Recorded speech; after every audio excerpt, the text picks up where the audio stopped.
kita berdoa menurut agama dan kepercayaan kita masing-masing. Berdoa dimulai.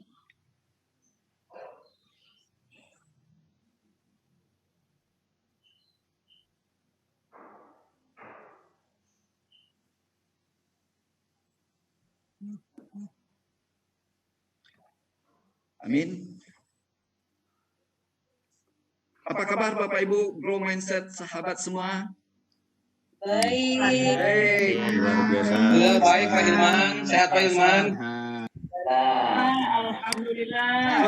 Boleh ditampilkan senyumnya? Semuanya boleh ditampilkan senyumnya? Alhamdulillah. Ya. Baik. Ya. Selanjutnya kita akan panggil Profesor Insinyur Dr. Andes Johan Yoga untuk menyampaikan materi Grow Mindset Advanced Practitioner pada pagi hari ini. Waktu dan tempat kepada Pak Johan kami persilakan.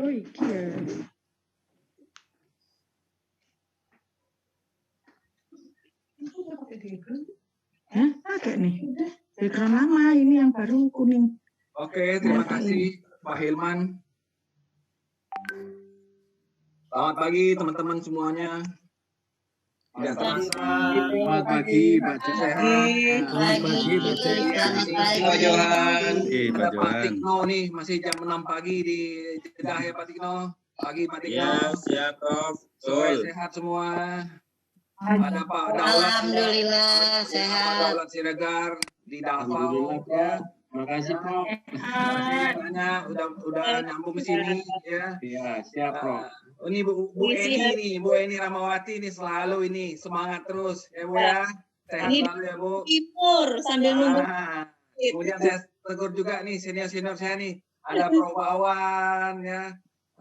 Prof Hermin yang nanti tanggal 27 28 nih nanti akan bergabung sama kita. Jadi kami nanti tanggal 27 28 ada TOT terbesar. Ini TOT terbesar di dunia teman-teman. Ya. Kalau di Singapura sejauh ini baru 200 orang pesertanya paling banyak. Kalau ini kabarnya dari panitia 2.000 orang. Rekor muri itu bilang ya. 2.000 orang mungkin kira-kira 300 orang adalah profesor yang ikut. Ya, 300 orang profesor. Bahkan Pak Rektor pun akan ikut. Ya, Pak Rektor pun akan ikut bergabung. Pak moderatornya semuanya adalah wakil rektor. Jadi nggak bisa kemana-mana. Mantap. Semoga menular ke kampus-kampus lain, Mas. Amin. Di sini kan ada juga petinggi-petingginya, ada Pak Abe nih, sesama Johan sama saya nih, ya. Siap Pak Johan juga, siap diboyong ke taman siswa nanti. Iya, amin. Ya. Juga ini ada juga ini Pak Mukti dari Majelis Dirasmen PP Muhammadiyah. Apa kabar Pak Mukti pagi ini? Udah seruput kopi kayaknya nih. Ya? Sudah. Alhamdulillah. Penting kan? Pak Mukti ini adalah penggemar kopi nih, ya, penggemar kopi. Oke. Jadi teman-teman semua, tidak terasa 2 minggu berlalu cepat ya. Kita dulu tanggal 8 tambah 14 hari, tanggal 22 Agustus kita masuk ke tahap kedua. Oke. Supaya kita nanti waktunya nggak mepet ya. Jadi saya 2 minggu yang lalu tuh kena ditegur keras oleh panitia. Katanya ini waktunya tuh nggak dikontrol sehingga hampir 5 jam ngomong terus. Ya kan?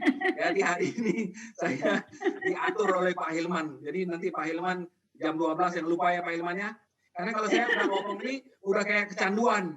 Udah nggak mau berhenti, ngomongnya banyak mau disampaikan, ya. Otaknya penuh dengan grow mindset ini, ya. Maka itu nanti Pak Hilman jangan sungkan ya Pak Hilmannya.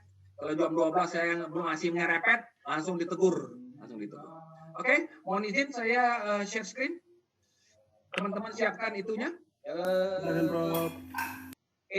Workbooknya. Oke. Jadi teman-teman, hari ini kita masuk ke training of trainer, growth mindset, advanced practitioner. Jadi kami sama Pak Hilman ini membuat TOT ini bertingkat-tingkat ya. Tujuannya apa? Kan mungkin nggak semua orang ada waktu ikut semua. Maka itu minimal dia ikut GMP. Kalau ada waktu lagi, GMAP. Insya Allah kalau dia punya waktu lagi, nanti September ikut GMC. Ya.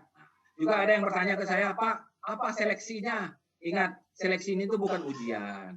Kami hanya ingin bertanya. Nanti kalau Bapak Ibu jadi KMC itu kira-kira apa yang direncanakan? Kalau rencananya cocok untuk jadi KMC, udah pasti lolos.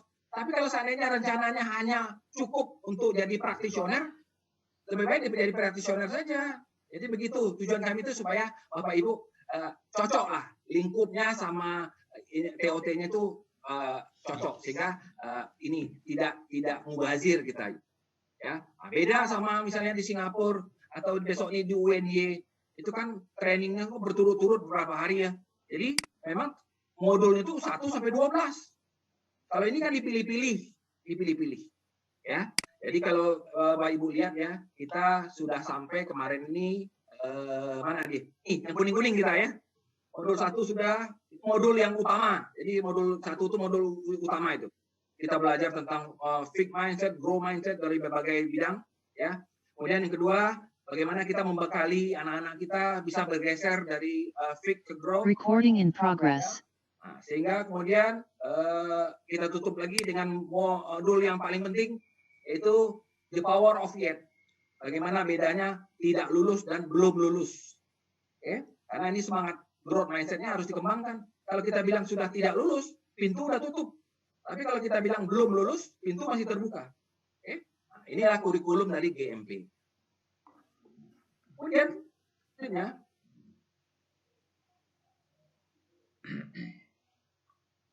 hari ini kita akan naik tingkat ini. Naik tingkat. Jadi hari ini kita akan pelajari 3 modul, teman-teman ya. Modul 5, modul 6, modul 8. Itu sebenarnya adalah pecahan dari modul 9. Jadi saya ini sebagai orang kimia ini selalu melakukan analisis. Nah, ini gimana keterkaitan antara modul-modul ini.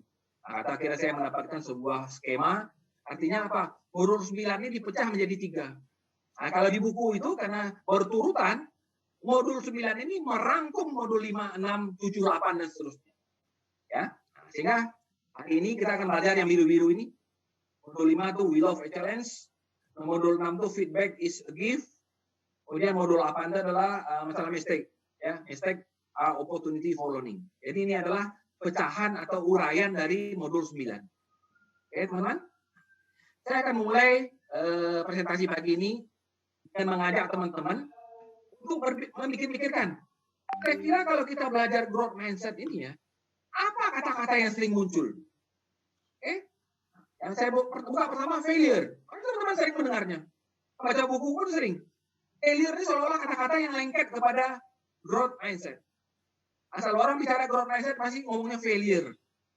Kemudian obstacles. Ya, obstacles. Kemudian mistake. Kemudian challenge. Kemudian feedback. Kemudian difficulty. Kemudian setback. Dan macam-macam. Inilah kata-kata, teman-teman. Sebenarnya kata-kata yang boleh dikatakan agak negatif ya. Gagal, sulit, rintangan, hadangan, ya kan? Tantangan, kemunduran. Jadi seolah-olah kata-kata negatif ya. Nah, justru disinilah growth mindset ini berperan. Bagaimana kita dalam kehidupan sehari-hari, misalnya kalau kita dalam dunia pendidikan ya, bagaimana kita mempersiapkan anak-anak kita supaya dia akrab dengan kata-kata itu. Karena kata-kata negatif itu nanti akan kita istilahnya tuh reframing, akan kita bungkus menjadi kata-kata yang positif. Kata-kata positif. Ya, nah, maka itulah kata-kata seperti ini akan menjadi teman kita. Saya ingat sekali tuh waktu mengikuti kuliah terbuka di ITS Surabaya, kemudian pembicaranya adalah Pak Khairul Tanjung, ya, CT. Pak Khairul Tanjung mengatakan apa? Buat saya kegagalan, ya, bangkrut, katanya, itu adalah teman, katanya.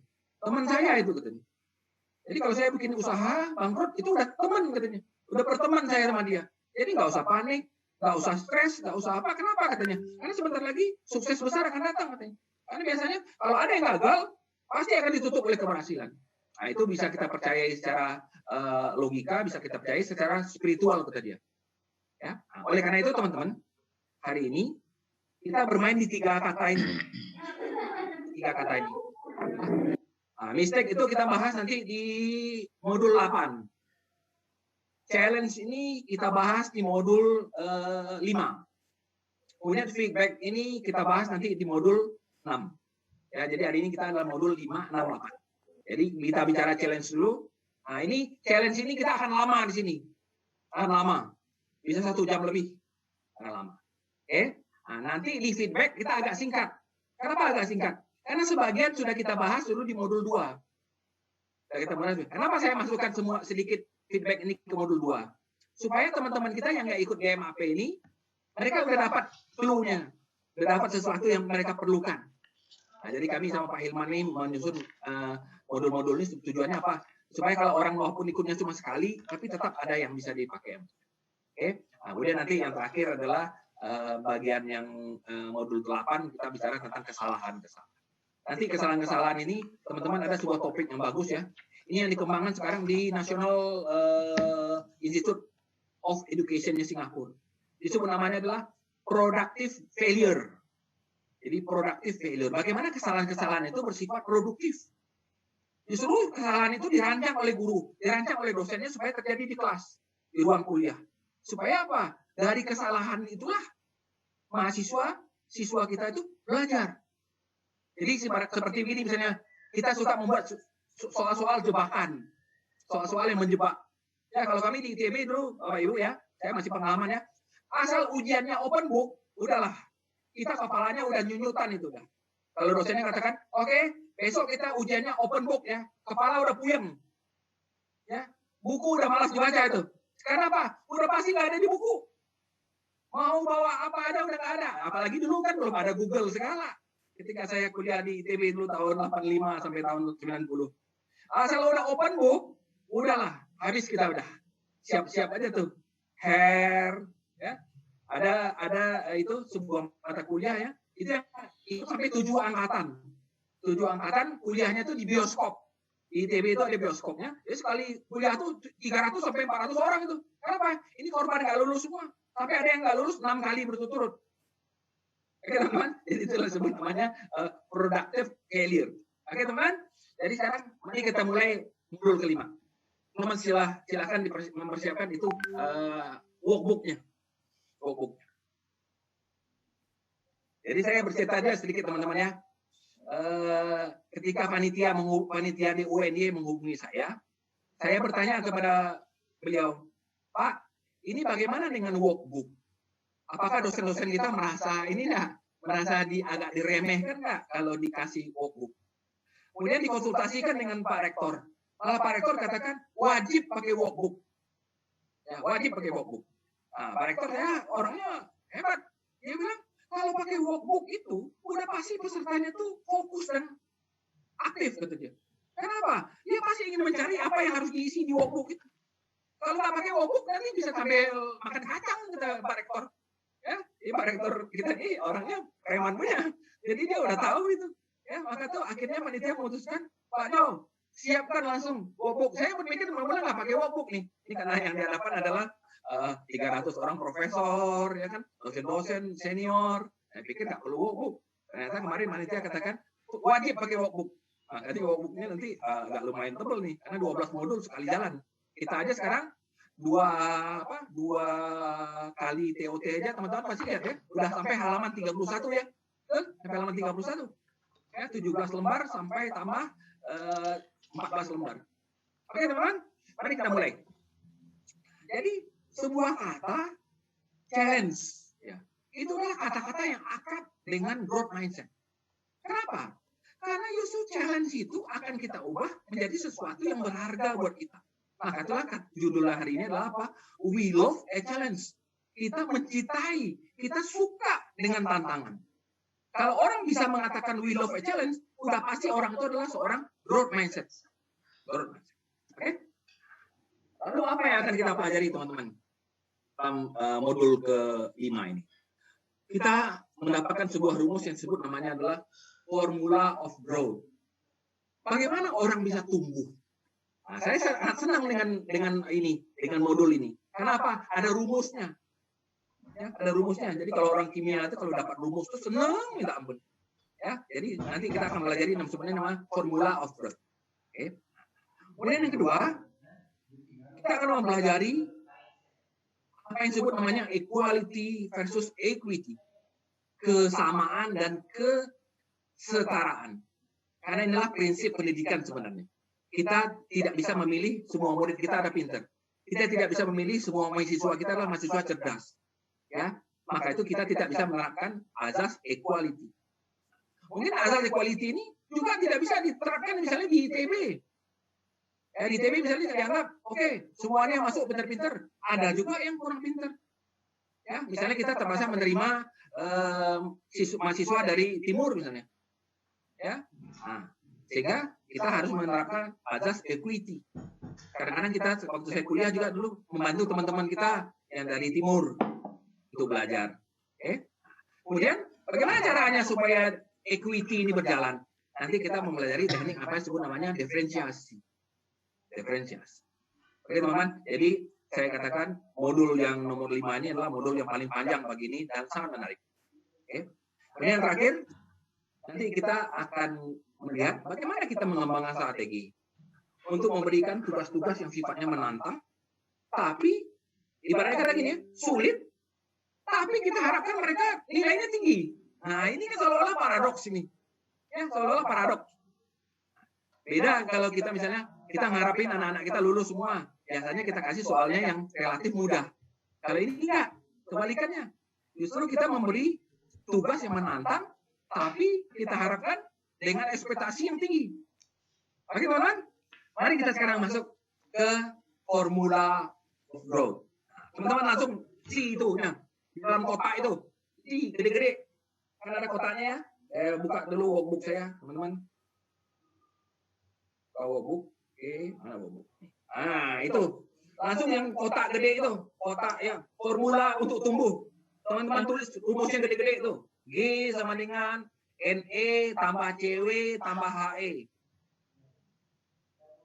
Oke, nah, kemudian di luar kotaknya kan ada garis-garis itu, nah, teman-teman tulis itu gambarannya. G sama dengan growth. Di garis-garis itu, di garis-garis itu. Jadi rumus itu teman-teman masukin di dalam kotak itu. Supaya apa? Itu menjadi fokus poin kita. Fokus poin kita. Karena kita akan berbicara 1 jam lebih nih nanti tentang 3 unsur ini. Ya. Di NE itu adalah nurturing environment. Ya, nurturing environment. Lingkungan yang mengasuh. Ya. Nurturing ini teman-teman, kalau teman-teman mau, ini ada terjemahan khususnya sekarang. Namanya welas asih. Jadi nurturing itu diterjemahkan sekarang menjadi namanya welas asih. Welas asih itu mengasuh. Ya, mengasuh, membimbing. Oke. Kemudian CW itu adalah challenging work. Jadi tugas-tugas yang menantang. Kemudian HE itu adalah high expectation. Harapan yang tinggi. Jadi kita nanti akan bermain di 3 ini. 3. Ya, coba catat sebentar. Supaya teman-teman sudah mulai memasuki rumus. Jadi di modul yang ke-5 ini, inilah yang akan kita bahas. Apa itu NE, apa itu CW, apa itu HE. Ya. Nanti titik fokus kita hanya kepada CW dan HE. Karena NE ini ada di modul 4. Nah, kita nanti beri bocorannya sedikit. Beri bocorannya sedikit. Ya, kalau mau lengkap nanti di GMC kita masuk. Ya, nurturing environment. Oke, teman-teman? Karena mari kita bahas sedikit apa yang disebut namanya nurturing environment. Ya, NE. Jadi bagaimana kita di ruang kuliah atau di ruang kelas, ya, di sekolah, bisa membangun apa yang disebut namanya lingkungan yang mengasuh. Jadi bukan lingkungan yang menghukum. Kenapa orang kadang-kadang anak-anak kita malas ke sekolah? Karena di dalam diri dia udah merasa sekolah itu adalah tempat penghukuman. Kalau saya nggak bisa masukin bola basket 3 kali, saya disuruh lari 10 itu putaran. Kalau saya nggak bisa ini, disuruh berdiri di depan, pakai kaki 1. Ya. Kalau saya nggak bisa ujian, dipermalukan. Jadi ada stigma negatif tentang lingkungan sekolah. Inilah yang ingin diubah oleh Carol Dweck bersama teman-temannya. Dia ingin bagaimana lingkungan itu adalah tempat yang mengasuh. Untuk itulah dikenalkan konsep-konsep disebut namanya growth mindset. Mari kita lihat teman-teman. Nurturing environment artinya apa, teman? Adalah tempat anak-anak kita bertumbuh. Tempat anak-anak kita bertumbuh. Seperti kita menanam padi. Atau misalnya nanam inilah alpukat. Kalau kita tanam 10 pohon, apakah 10 pohon itu rata tumbuhnya? Mungkin kan enggak. Ada yang enggak pernah diairin, subur tumbuhnya. Ada yang tiap hari diairin, malah lebih mandat tumbuhnya. Ada yang diperhatikan khusus, malah hampir mati. Nah, jadi konsep seperti ini teman-teman, ini diperhatikan banget oleh Carol Dweck. Karena itu teman-teman lihat ya, Carol Dweck ini adalah seorang profesor psikologi. Ya, psikologi. Jadi dia melakukan pendekatan-pendekatan pendidikan nih dari segi psikologinya. Nah, setelah kita nanti kan banyak bermain dengan ujian, ya, dengan bagaimana mengatasi masalah. Itu kan kerja-kerjaan psikolog. Ya, tapi memang kita harus meyakini juga, kita sebagai guru memang mau nggak mau menjadi seorang psikolog juga, betul nggak Bapak Ibu? Ya, seperti Pak Tigno misalnya di Jeddah sana. Apalagi itu udah bukan jadi itu aja, udah jadi orang tua. Dari guru-gurunya, dari anak-anaknya, apalagi misalnya di Davao sekarang Pak Daulat Siregar, itu anak-anaknya ada asrama di sana, udah pasti jadi orang tua asuh di sana. Nah, bagaimana kalau kita tidak menghapus stigma bahwa sekolah itu adalah tempat penghukuman? Ya, sehingga anak-anak stres, sehingga anak-anak kalau libur itu senangnya minta ampun. Ini yang harus kita ubah. Oke teman-teman? Jadi, topik ini teman-teman, itu dibahas khusus di modul 4. Apa nama modul 4 tuh? I am a value member of this learning community. Jadi setiap orang ya, guru, siswa, kepala sekolah, termasuk orang tua, itu dia harus mengatakan dirinya adalah saya adalah anggota, ya, value member. Coba teman-teman yang kayak Prof. Wawan, kayak Prof. Hermin, yang suka terbang-terbang dengan Garuda, apa kan katanya? Garuda value member. Anggota yang bernilai. Kenapa kita bilang anggota yang bernilai buat Garuda? Karena kita pakai pesawatnya terus. Sehingga Garuda Mile kita tinggi. Maka itu kita dikasih lounge, dikasih kalau udah beberapa tertentu, kasih terbang gratis. Nah, demikian juga dalam pendidikan. Ya. Nah, modul 4 ini diterapkan adalah pertamanya kepada guru. Supaya guru merasa bahwa apa? Dia adalah anggota yang paling berharga di learning community, itu komunitas belajar. Kalau value member artinya apa? Dia memberi kontribusi besar kepada lingkungannya. Maka sebagai seorang guru, ya teman-teman, kita harus selalu tidak bosan-bosan mempromosikan growth mindset itu di kelas. Apapun yang kita tulis di papan tulis itu adalah bahasa-bahasa growth mindset. Bahasa-bahasa growth mindset. Oke teman-teman. Jadi tolong ini catat sedikit teman-teman ya. Ini kan di nurturing environment ada beberapa baris ya. Beberapa baris. Jadi apa prinsip-prinsip kita bisa mengembangkan lingkungan kita menjadi lingkungan yang sebenarnya namanya welas asih. Yang pertama adalah masalah kesalahan. Kesalahan itu harus dianggap adalah kesempatan untuk belajar. Ya, artinya kesempatan untuk belajar itu artinya apa? Bisa diikuti oleh yang kesempatan kedua, kesempatan ketiga, dan kesempatan berikutnya. Ya, jadi kesalahan itu tidak dihadapi dengan cara menghukum, dengan cara memberi sanksi. Supaya apa? Supaya kesalahan itu tidak membuat anak-anak kita malah kebalikannya. Nah, nanti kita mau belajar nih, ini di modul 8. Ya, mistake opportunity for learning. Oke, ini. Yang kedua, karena kesalahan itu tidak dihukum, karena kesalahan itu dianggap adalah bagian dari proses belajar, maka itulah guru mendorong anak didiknya untuk menantang diri mereka sendiri. Diberi tugas-tugas yang menantang, diberi soal-soal yang membutuhkan pemikiran yang tinggi. Tapi guru juga siap membantu, sebut namanya responsif akan kebutuhan mereka. Jadi mereka disiapkan. Nah, jangan seperti misalnya kita kemarin ini melaksanakan HOT, ya di sekolah. Kenapa hot itu nggak terlalu berhasil? Karena yang di hot kan hanya soalnya aja. Soalnya hot, pembelajarannya lot. Jadi teman-teman lihat ya, nggak nyambung jadinya. Saya waktu itu masih ingat itu saya diskusi dengan Pak Ono. Waktu Pak Ono masih jadi Dirjen GTK.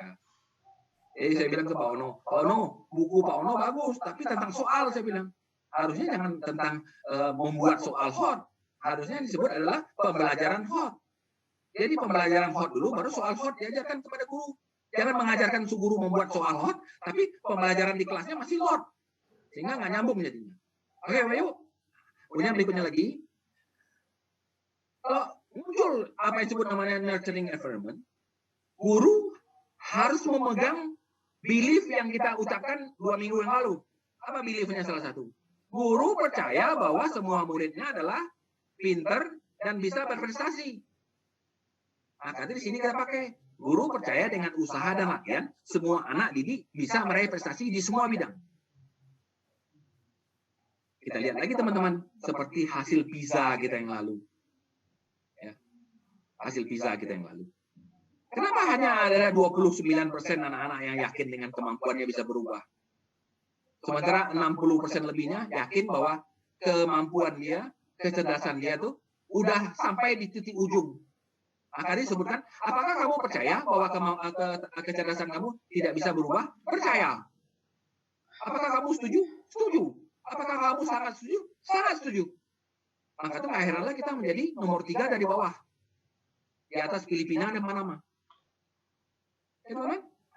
Yang terakhir adalah anak-anak ya, di dalam sebuah environment yang nurture. Ya, anak-anak itu dididik untuk mandiri dalam proses belajar.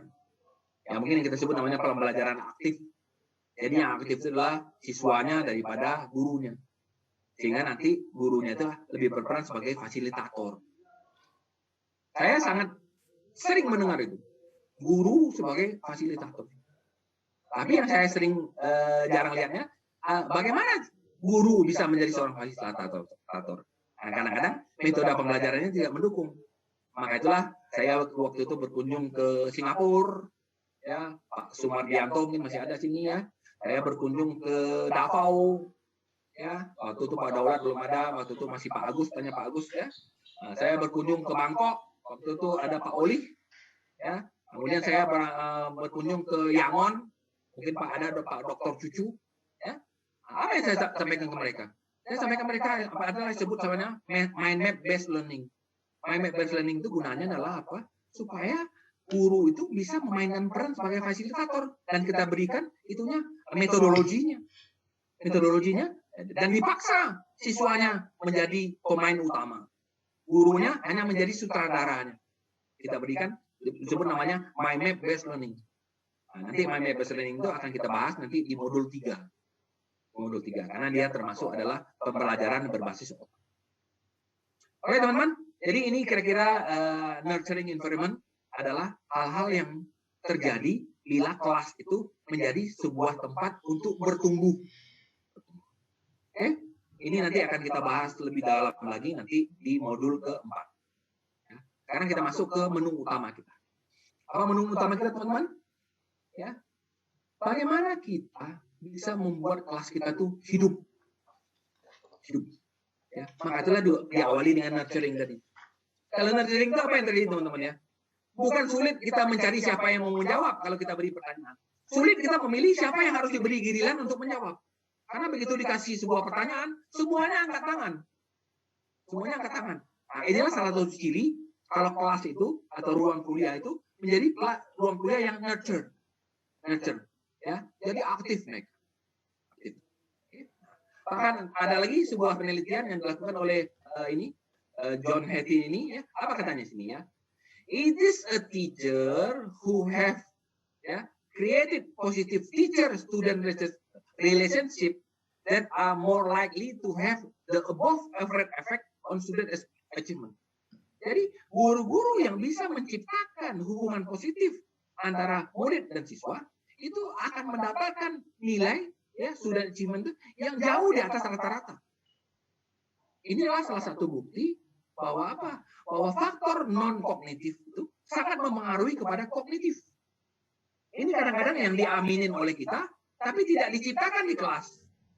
Ya, saya setuju. Ya, semua Bapak Ibu guru, kepala sekolah, dosen-dosen yakin dengan kata-kata ini. Kalau hubungan murid dan guru itu baik, pasti suasana kelasnya baik, pasti nilai anak-anaknya juga baik.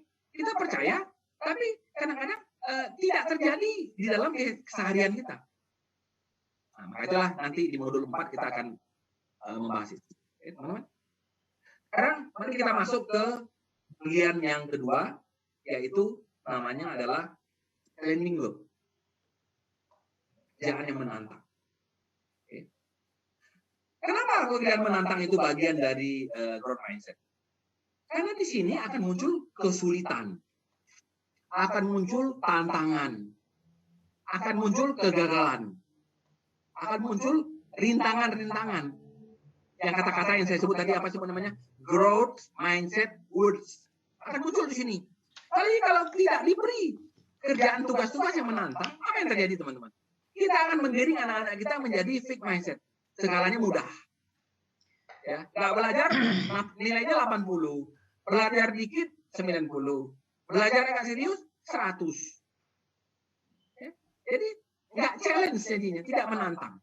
Maka itulah, di modul yang kedua ini, orang bisa tumbuh kalau dia punya lingkungan yang mendukung, ya, mengasuh, kemudian sehari-hari dia diberi menu-menu yang menantang. Dan yang terakhir nanti diberi lagi harapan yang tinggi. Ini soal sulit, tapi saya minta kamu dapat 100. Nah ini kan paradok. Ya, kita kalau murid kita dapat 100, kita kasih soal yang gampang. Kalau ini kebalikannya. Mendapatkan harapannya tinggi, tapi soalnya sulit. Oke teman-teman, mari kita lihat teman-teman. Jadi, Carol Dweck itu sangat mempercayai. Dan mungkin juga kita selama ini udah lihat bukti, teman-teman. Orang-orang yang sukses saat ini, itu rata-rata orang yang lolos dari berbagai lubang jarum. Setuju nggak, teman-teman? Ya, berbagai lubang jarum. Jarang sekali ada orang yang sukses itu enak-enak aja, mulus-mulus aja. Ya, walaupun nggak ada, tapi jarang. Ya, jarang. Kebanyakan apa kalau kita bicara orang-orang sukses ya? Rata-rata dia diawali oleh kesulitan, kegagalan, kehancuran, ya. Dan itu kita lihat adalah semuanya kata-kata growth mindset, ya, growth mindset word. Ya. Kita lihat teman-teman, mulai lagi tulis-tulis di dia di wobo kita ya, wobo kita. Yang pertama adalah apa? Tantangan adalah inti dari pengembangan growth mindset. Ya. Jadi tantangan ini adalah intinya. Kalau nggak ada tantangan, growth mindset tidak akan berkembang. Tidak akan berkembang. Sebab apa? Tanpa tantangan, siswa tidak akan mendapat kesempatan untuk mengambil risiko. Belajar dari kegagalan dan mencari cara untuk bangkit kembali. Ya, teman-teman nggak usah salin semua ya. Teman-teman ambil kata kuncinya aja. Jadi, sekali lagi apa? Tantangan adalah inti dari pengembangan growth mindset. Tidak akan ada growth mindset. Tidak akan berkembang growth mindset anak-anak kita kalau tidak diberi challenge. Ya, kalau tidak diberi tantangan. Dengan tantangan itulah dia mendapat kesempatan untuk mengambil risiko. Kemudian dia gagal. Kemudian dia mencari cara untuk bangkit. Kalau ini terjadi teman-teman, ini adalah itu yang disebut namanya growth mindset. Nah, mungkin teman-teman yang menjadi teman FB saya pernah memposting apa? Apa itu growth mindset? Growth mindset adalah cara bersikap, cara mengatasi masalah, cara untuk bangkit ketika kita sedang terpuruk. Ya, itulah growth mindset. Ya, bersikap, mengatasi masalah, kemudian membangkitkan diri sendiri ketika sedang terpuruk. Itulah yang disebut namanya growth mindset. Bagaimana orang bisa terpuruk? Bagaimana orang bisa gagal kalau dia tidak diberi tantangan? Kemudian teman-teman, berikutnya lagi, ada yang disebut namanya sense of progress. Ya. Rasa kemajuan lah kalau bahasa ininya. Maka saya kadang-kadang tak suka memakai kata-kata Indonesia ini kadang-kadang kurang mengena buat kita. Jadi bagaimana orang bisa merasakan bahwa dia ada menapak maju. Sebelumnya nggak bisa sama sekali, sekarang bisa satu. Bisa selangkah. Besoknya bisa 2 langkah. Besoknya bisa 3 langkah. Walaupun mungkin dia masih punya 20 langkah di depan. Jadi sebenarnya sense of progress. Ya, sense of progress. Oke. Jadi kalau orang punya sense of progress, dia menjadi pusat dari pengembangan growth mindset. Jadi dia titik nolnya. Titik nolnya. Maju selangkah. Jadi mendaki dengan susah payah, lambat, untuk menuju penguasaan suatu materi adalah sebuah perjalanan sulit, tapi berbuah manis. Ya. Jadi sekali lagi teman-teman ya, tujuan kita memberi soal-soal yang menantang itu yang saya seperti katakan tadi, kalau di TB itu namanya soal open book. Ya. Jadi kalau udah ada keluar dari itu, besok ujian open book. Nah, anak-anak udah lemes semua. Ya, kenapa? Ya inilah, karena dia di sana tuh menjadi pusat dari growth mindset-nya. Seberapa langkah kita bisa? Ada anak-anak yang kurang bisa, cuma selangkah. Ada anak-anak yang nggak bisa apa? Cuma soalnya ada disalin ulang. Nggak ada ide. Ini mau rumus apa dipakai? Nggak ada. Nggak ada rumus yang ada yang di buku, nggak ada rumusnya. Semuanya pakai logik. Pakai logik. Ya? Nah, makanya dikatakan apa? Mendaki dengan susah payah, lambat, tapi nanti buahnya manis. Buahnya manis. Ya? Dan yang terakhir teman-teman adalah penting bagi siswa, bagi mahasiswa kita juga, ya, bahwa untuk tidak selalu berhasil dengan mudah. Ini prinsip yang perlu kita pegang. Supaya apa, teman-teman? Supaya tidak berkembang apa yang disebut namanya adalah fixed mindset trigger, pemicu fixed mindset. Karena kalau ada orang ya yang berkali-kali mendapatkan sesuatu yang mudah, ya, yang mudah, misalnya apa? Nggak belajar 100, nggak ngapa-ngapain dapat hadiah. Ya, teman-teman, mungkin kita juga sebagai orang tua begitu ya. Nggak melakukan apapun di rumah, hadiah datang. Misalnya kita punya 2 anak, satu suka membantu kita, satu cuma lele aja kerjanya rebahan. Nanti kalau ada apa-apa, beli handphone baru 2 persis. Satu buat kakak, satu buat adik. Ya, prinsipnya apa? Kesamaan. Oh, sama-sama. Sama-sama anak bapak. Yang satu nggak ngapa-ngapain. Yang satu membantu kita. Nah, demikian juga begini. Kalau anak-anak selalu didapatkan sesuatu yang mudah. Akibatnya apa? Fixed mindset-nya tumbuh. Muncul prinsip apa? Kalau orang pintar tuh nggak perlu belajar lagi. Seseorang yang cerdas bisa berhasil tanpa usaha. Nah, kalau itu terjadi teman-teman, itu udah rusak. Inilah pemicu fixed mindset yang paling utama. Yang disebut namanya adalah fixed mindset trigger. Jadi trigger itu apa? Sesuatunya mudah. Ya, nggak melakukan usaha pun gampang. Nah, karena itulah gunanya apa? Challenging word. Challenging. Ini juga bisa mengena kepada anak-anak yang pintar. Contoh misalnya Bapak Ibu ya. Bapak Ibu guru yang baik. Supaya anak-anaknya semuanya dapat KKM, diberilah soal-soal yang relatif mudah. Apa yang terjadi dengan anak-anak pintar? Mungkin 5 menit aja udah selesai. 5 menit aja udah selesai. Kalau kami di TB dulu, kalau mahasiswanya udah selesai mengerjakan, boleh keluar. Boleh keluar. Pak, saya beres, boleh keluar nggak? Boleh keluar. Kalau ada soalnya apa? Kadang-kadang kita setengah jam aja udah pada keluar. Nungguin teman-teman kita yang agak bodoh-bodoh dikit di dalam lagi berkutat. Ya, kadang-kadang kalau misalnya peluang nyontek ada, nah kita ditahan sama anak-anak kita, teman-teman kita. Jo, yang keluar dulu Jo. Ya, ntar lu punya lembar jawaban lu kirim ke kita di belakang nih. Ya, nah kalau penjagaannya agak ketat seperti itu. Jadi sekali lagi teman-teman ya, inilah 3 prinsip dari challenging word. Tantangan, sense of progress, kemudian adalah tidak selalu berhasil dengan mudah. Kita mencegah bahwa banyak orang tidak boleh berhasil dengan mudah. Oke teman-teman, inilah prinsip dari apa yang disebut namanya challenging goal. Oleh karena itulah, di sekolah, di ruang kuliah, kita harus menghindari menggunakan prinsip apa yang disebut namanya equity. Equity. Kita harus cepat-cepat beralih kepada apa yang disebut namanya equity. Equity. Untuk membedakan antara equity dan equality, jadi kalau teman-teman terjemahannya ya, equality itu adalah namanya kesamaan. Sama. Jadi kalau Bapak Ibu misalnya mau beri jajan kan anak kita sama-sama 50.000, itu namanya equality. Oke. Nah, kalau equity ini beda. Equity itu namanya adalah kesetaraan, setara.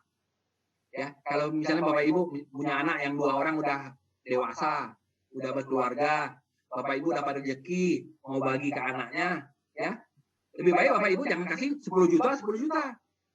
Lihat dulu prinsip equity-nya. Oh, anak saya yang dewasa ini ekonomi bagus, suami istri kerja di perusahaan besar, sehingga mereka secara ekonomi sebenarnya tidak ada masalah. Ya, mungkin kasih 2 juta aja sebagai tanda orang tua masih ingat anak. Nah, si adik baru lulus dari UNY, masih jadi tenaga honorer, ya, masih pakai angkot atau pakai sepeda motor butut ke tempat kerjanya. Masih kos-kosan di tempat yang mungkin sederhana. Mungkin lebih baik dia dikasih 20 juta supaya dia bisa membantu dia. Jadi itu disebut namanya apa? Equity. Equity. Prinsip inilah teman-teman yang diharapkan digunakan oleh guru di dalam kelas atau dosen di ruang kuliah. Kenapa teman-teman? Kita kan memiliki murid yang banyak. Kalau di Indonesia mungkin kalau murid ya rombelnya berapa? 32 mungkin. Nah, kalau kuliah mungkin nggak ada itunya. Kalau di Unpam saya lihat 40 orang rombelnya. 40 orang satu kelas tuh. Karena kalau di Unpam kan mahasiswanya puluhan ribu. Saat ini di Unpam tuh 85.000 tuh. Ya, 40 orang per itu. Sehingga kalau 40 orang itu apa jadinya? 40 macam otaknya, 40 macam pandangannya. Juga mungkin kalau dibagi-bagi berdasarkan kemampuan akademisnya mungkin banyak kategorisasinya. Yang pinter banget, yang pinter sedang ke bawah, agak kurang banget, jeblok banget. Nah, ini banyak kategori. Susah kita mengkategorikan. Okay? Oleh karena itulah kita tidak bisa menggunakan prinsip namanya equality. Dan teman-teman udah punya di dalam bukunya yang benar-benar mantap banget mewakili apa disebut namanya equity dan equality. Ya. Jadi kita nggak perlu lagi memahami apa artinya equality dan equity dari gambarnya aja udah ketahuan, betul nggak teman-teman? Ya, dari gambarnya aja. Dan ini kemudian ada di buku, ya ada di buku. Di buku itu halaman 151, ya halaman 151 di buku. Ya, gambarnya persis. Saya search internet, saya langsung dapat. Oke. Jadi, teman-teman lihat ya. Ada 3 orang yang ingin menyaksikan permainan apa namanya nih? Apa nih Pak? Ini apa? Bowling atau apa? Bukan apa? Baseball. Nah, ini Pak Prof Wawan masih tahu nih baseball. Ya. Jadi mungkin ada 1 orang dewasa. Ya, main kasti lah kalau kita dulu di kampung nih main kasti ya. Ada seorang yang dewasa, ada seorang yang remaja, ada seorang yang anak kecil, ya. Kemudian ada bangku untuk mengganjel nih. Kalau equality artinya apa? Yang seperti saya katakan tadi, anaknya yang dewasa tuh kerja di perusahaan minyak, istrinya kerja di bank, mungkin sebulan tuh 20 sampai 30 juta, ya. Nah, itu dikasih juga kursi yang sama, dapat juga 10 juta, ya. Sementara adiknya masuk yang anak kecil ini, anak kecil itu. Ya, dikasih 5 juta aja masih nggak kelihatan itu main kastinya, ya baseballnya. Nah, katalah ini disebut nama prinsip equality itu harus dihindari di dalam pendidikan. Harus digunakan apa? Prinsip equity. Kalau anak-anak murid kita atau mahasiswa kita yang pintar, kita asosiasikan seperti orang dewasa ini, nggak perlu lagi diganjel. Ya, nggak perlu lagi diganjel dia. Nah, sebaliknya anak kita yang ini remaja mungkin dapat 1 boleh. Sebaliknya anak kita yang kecil perlu 2 kursi untuk ganjalnya supaya dia bisa lihat itu baseball. Oke teman-teman. Jadi sekali lagi ini gambar yang ada di halaman 151 itu benar-benar gambar yang yang ini bagus banget. Ya bagus banget. Saya dulu gambar ini pertama kali dapatnya adalah dari ini gubernurnya Jawa Barat itu teman saya Ridwan Kamil. Ya, udah Kamil panggil saya abang karena dia adik angkatan kelas saya di TV. Ya. Dia bilang, "Bang, ini gambar bagus banget. Nggak perlu kita ngomong, orang udah tahu artinya." Nah, inilah kehebatan sebuah namanya image ya, sebuah image. Image artinya apa? Tak perlu dijelaskan, image-nya bisa menjelaskan sendiri. Dan ini salah satu gambar yang dianggap terbaik. Oke, ayo kita lihat teman-teman. Dalam realitas, ini yang terjadi teman-teman. Jadi nggak teman-teman? Iya. Kita nggak usah malu-malu mengakuinya. Misalnya, anak-anak dari keluarga berada, ya, ibunya aktif di komite sekolah, suka memberi sumbangan. Gimana itu perhatian kepala sekolah dan guru kepada anaknya? Para anaknya pintar lagi. Nah, ini memang kadang-kadang ini terjadi ketidakadilan. Ya, waduh. Ya, perhatian guru, perhatian kepala sekolah, ya, kena batuk aja sedikit, kena hujan aja sedikit, ada apa aja sedikit. Waduh, maka itulah apa? Ini ganjilnya sampai banyak nih, sampai ke atas ya. Sebaliknya, yang ini di bawah, bukannya dapat ganjalan, ya, malah ada cekungan yang ke dalam dia, makin nggak kelihatan dia. Misalnya ada anak dari keluarga yang kurang mampu, beli buku aja nggak sanggup, sepatu bolong-bolong, ya, malah kena hukum. Kenapa kamu nggak pakai kaos kaki? Kenapa bajunya nggak seragam? Kenapa umbul-umbulnya nggak lengkap? Kenapa nggak pakai topi pramuka? Kenapa nggak pakai buku paket? Hukum nggak boleh ikut belajar. Nah, coba teman-teman renungkan, teman-teman, kita sering melakukan seperti itu. Akui aja dengan jujur. Sering melakukan seperti itu secara nggak sadar. Ya, nggak sadar. Maka itu biasanya terjadi apa teman-temannya? Lihat itu tokoh-tokoh komite di sekolah.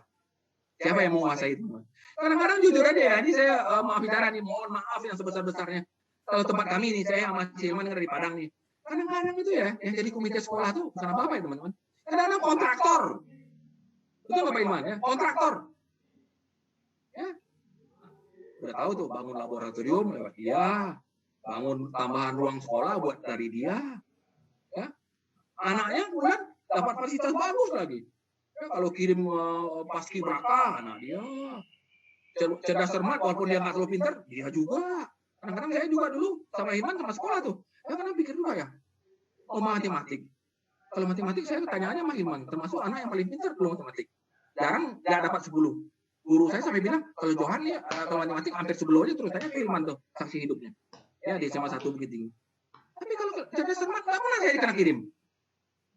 Ada teman saya yang ibaratnya sosok lah, bodoh enggak. Coba kalau matematik masih jauh dari kita. Kirim terus. Karena masuk RRI kata dia. Jadi RRI itu supaya apa? Kalau anaknya kirim, bisa pakai mobil bapaknya untuk antar jemput.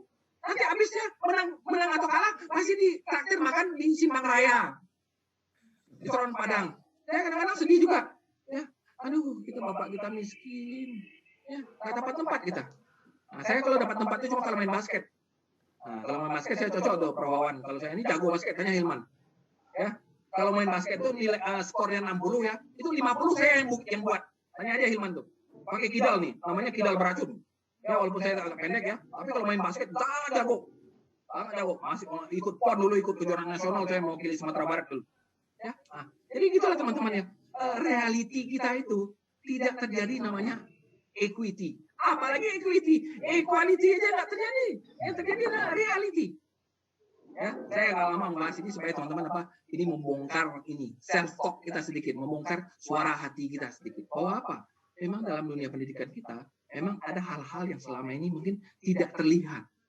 Maka itu growth mindset bisa melihatnya. Ya, growth mindset bisa melihat. Oke, teman-teman. Lalu bagaimana mengatasinya? Mengatasinya teman-teman adalah dengan cara apa yang disebut namanya differentiation. Diferensiasi. Oke, diferensiasi. Mari kita buka dulu ini kita, ya. Diferensiasi. Oke, ada. Diferensiasi, oke. Apa yang dimaksud dengan diferensiasi, teman? Ya, diferensiasi. Diferensiasi itu adalah apa?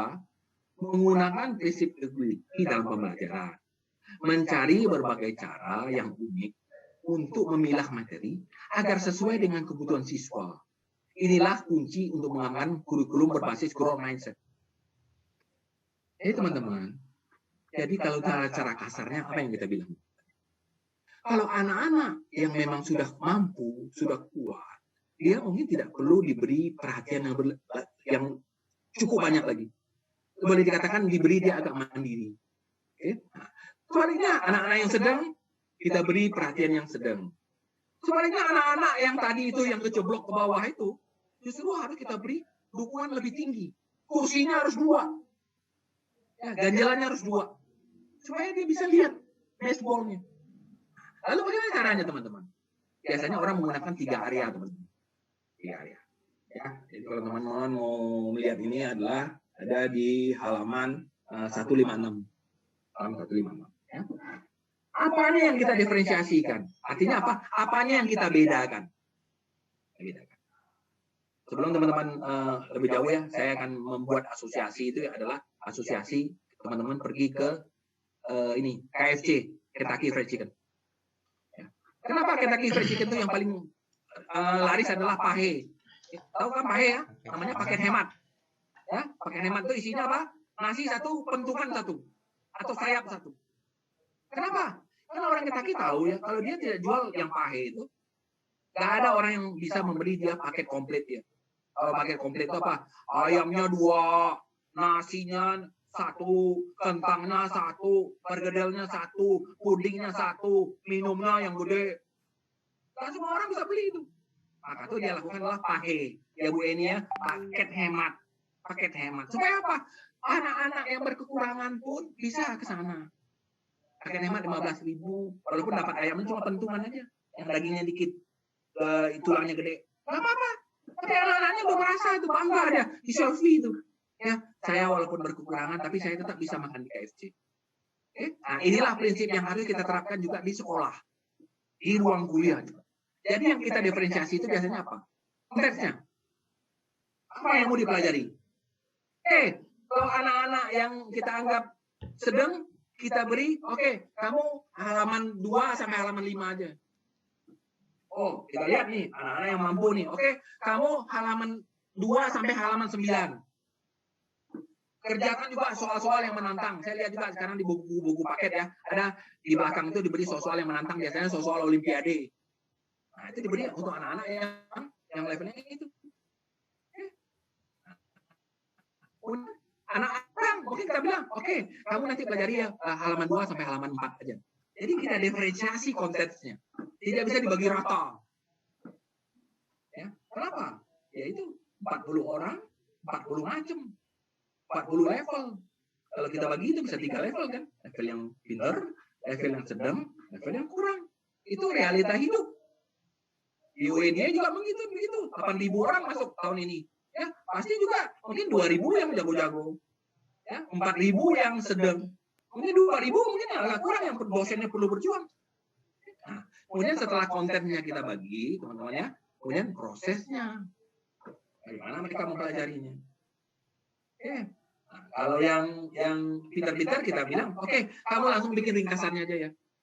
Bikin ringkasan. Karena dia membacanya udah bagus, memahaminya udah bagus. Ya. Kalau yang sedang mungkin kita ajarin dikit.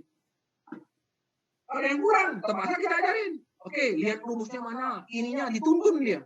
Nah, itu namanya apa? Nurturing environment.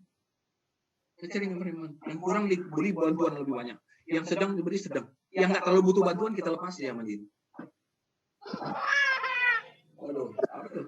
Nah, kemudian yang terakhir teman-teman adalah produk. Hasilnya. Tentu hasilnya beda-beda juga. Buat anak-anak yang levelnya tinggi, nanti mungkin misalnya hasilnya harus berbentuk PowerPoint.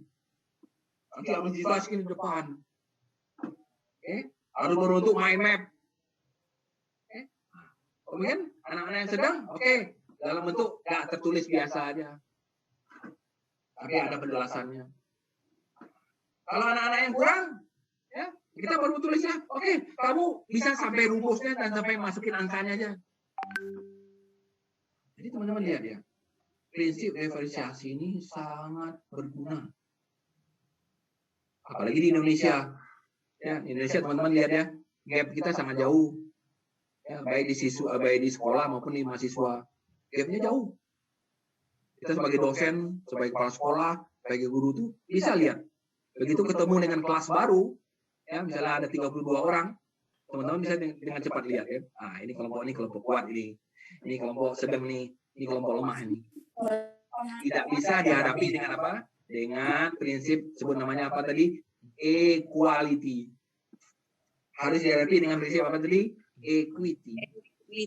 Equity, betul Bu ini ya. Bagaimana cara equity-nya? Diferensiasi. Ya, diferensiasi. Apa yang perlu diferensiasi? Kontennya. Apa yang akan dipelajari muridnya? Jangan semua murid, oke, semua pelajari halaman 1 sampai halaman 20. Kerjakan soal nomor 1 sampai 10. Rata semua. Akibatnya apa yang terjadi? Yang kurang-kurang ya terpaksa lah nyontek sama yang pintar. Fotokopi, copy paste, minta filenya dikirim, dibagi filenya. Proses belajarnya juga harus dibedakan. Produknya juga jangan sama. Nah, nanti tentu guru-guru mengatakan, Pak, mana ada waktu tempat kita. Inilah selalu masalah kita. Ujung-ujungnya adalah kita menolak melakukan. Ya, keluar fake mindset kita. Susah, Pak. Ini Pak, kebanyakan Pak, saya ngajarnya seminggu ini 10 jam Pak, muridnya 32 kali 5 kelas Pak. Udah, keluar fake mindsetnya. Ingat teman-temannya, kita mainnya agak kasar sekarang sedikit teman-teman. Kalau teman-teman udah sampai di game AP ini, saya berharap teman-teman udah growth mindset. Kalau growth mindset artinya apa? Begitu ada trigger untuk fake mindset itu bunuh semua. Sulit, tidak sulit. Susah, tidak susah. Tidak mungkin, pasti mungkin. Nanti dimarahin kepala sekolah, kita coba. Ya, masa kepala sekolah sejelek-jeleknya kepala sekolah, kalau gurunya melakukan sesuatu yang baik, masa dia marah? Ya, kalau dia marah ya udahlah, nanti lihat pasti yang di atas akan menghukumnya. Oke teman-teman, jadi kalau teman-teman pengen melihat ya, bagaimana konten, proses, produk itu diurai, teman-teman lihat halaman 157. Ya, halaman 157. Di halaman 157 itu adalah ya bagaimana konten, proses dan lain-lain itu dibagi. Yang pertama itu adalah ini produk bagi murid yang memerlukan pekerjaan yang lebih menantang. Artinya apa? Murid-murid pintar. Itu di halaman 157 itu murid-murid pintar itu. Murid-murid pintar. Ya, murid-murid pintar. 158 juga untuk murid-murid pintar. Sebaliknya, kalau murid-murid yang agak kurang, yang merasa ini 160. 160. Ya, saya sengaja tidak masukin itu di workbook, nanti kan percuma toh. Bapak Ibu udah punya buku nih, masuk workbook. Oke, bisa lihat ya teman-teman? Nanti dilihat ya. Nah, apa yang masuk konten, apa yang masuk produk, apa yang masuk proses. Bagus sekali bukunya. Ya, bagus sekali bukunya. Maka itu saya juga nanti tanggal 27 nanti akan menganjurkan 2.000 orang peserta itu untuk membeli buku ini.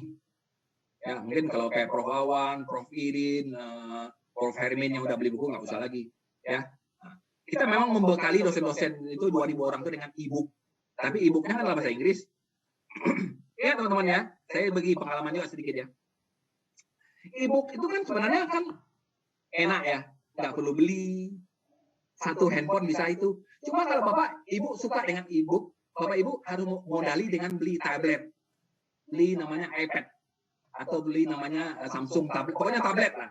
Jadi kalau Bapak Ibu suka dengan e-book, Bapak Ibu harus modalin tablet. Kenapa? Kalau membaca e-book dari handphone, itu nggak, matanya jadi jereng. Matanya jadi nggak enak. Sakit. Apalagi bahasa Inggris. Apalagi bahasa Inggris.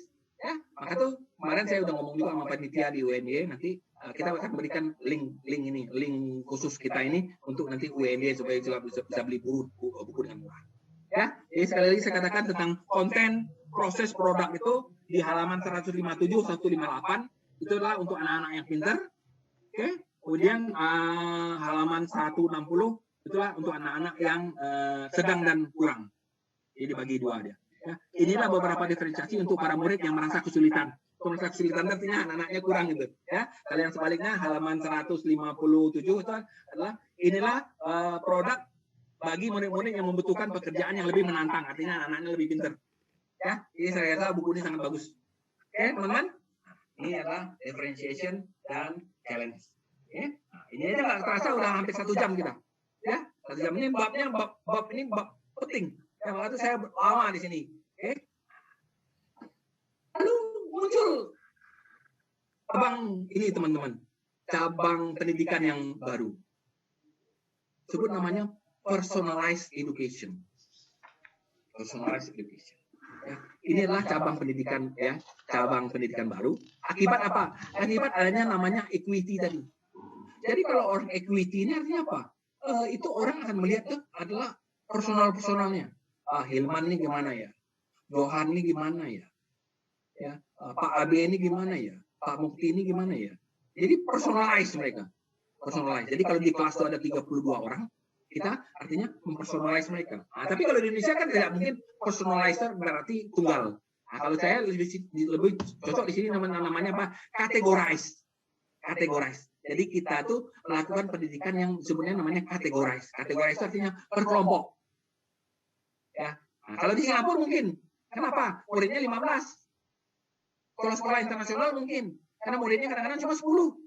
Kalau 10 sampai 15 itu bisa personalize. Tapi kalau kita 32, apalagi misalnya di tempat Bruder Stefanus, mungkin ada 40 misalnya ya. Itu nggak mungkin personalize. Mungkin categorize. Categorize artinya apa? Murid-murid itu dikelompokkan. Ya, dikelompokkan itu di dalam kepala gurunya aja. Yang ini kelompok A, yang ini kelompok B, yang ini kelompok C. Ada lagi misalnya ini kelompok D, kelompok bermasalah. Ya, orang tuanya inilah, keluarganya inilah. Ya, kan itu, teman-teman. Jadi apa tujuannya, teman-teman ya? Jadi kalau kita bisa personalize atau categorize education, ya. Kalau obat untuk mencegah, supaya apa? Supaya pendidikan kita itu nggak seperti pabrik, teman-teman. Enggak, teman-teman, kenapa disebut sebagai pabrik? Ya, inputnya sama, keluarannya diharapkan sama. Pabrik begitu. Ya, kalau pabrik kimia ya, 10% alkohol dicampur dengan 50% ini, ditambah dengan ini, ditambah ini, hasilnya adalah ini. Input seragam, hasil keluar seragam. Kalau dalam pendidikan yang anehnya apa? Input beragam, keluarannya seragam.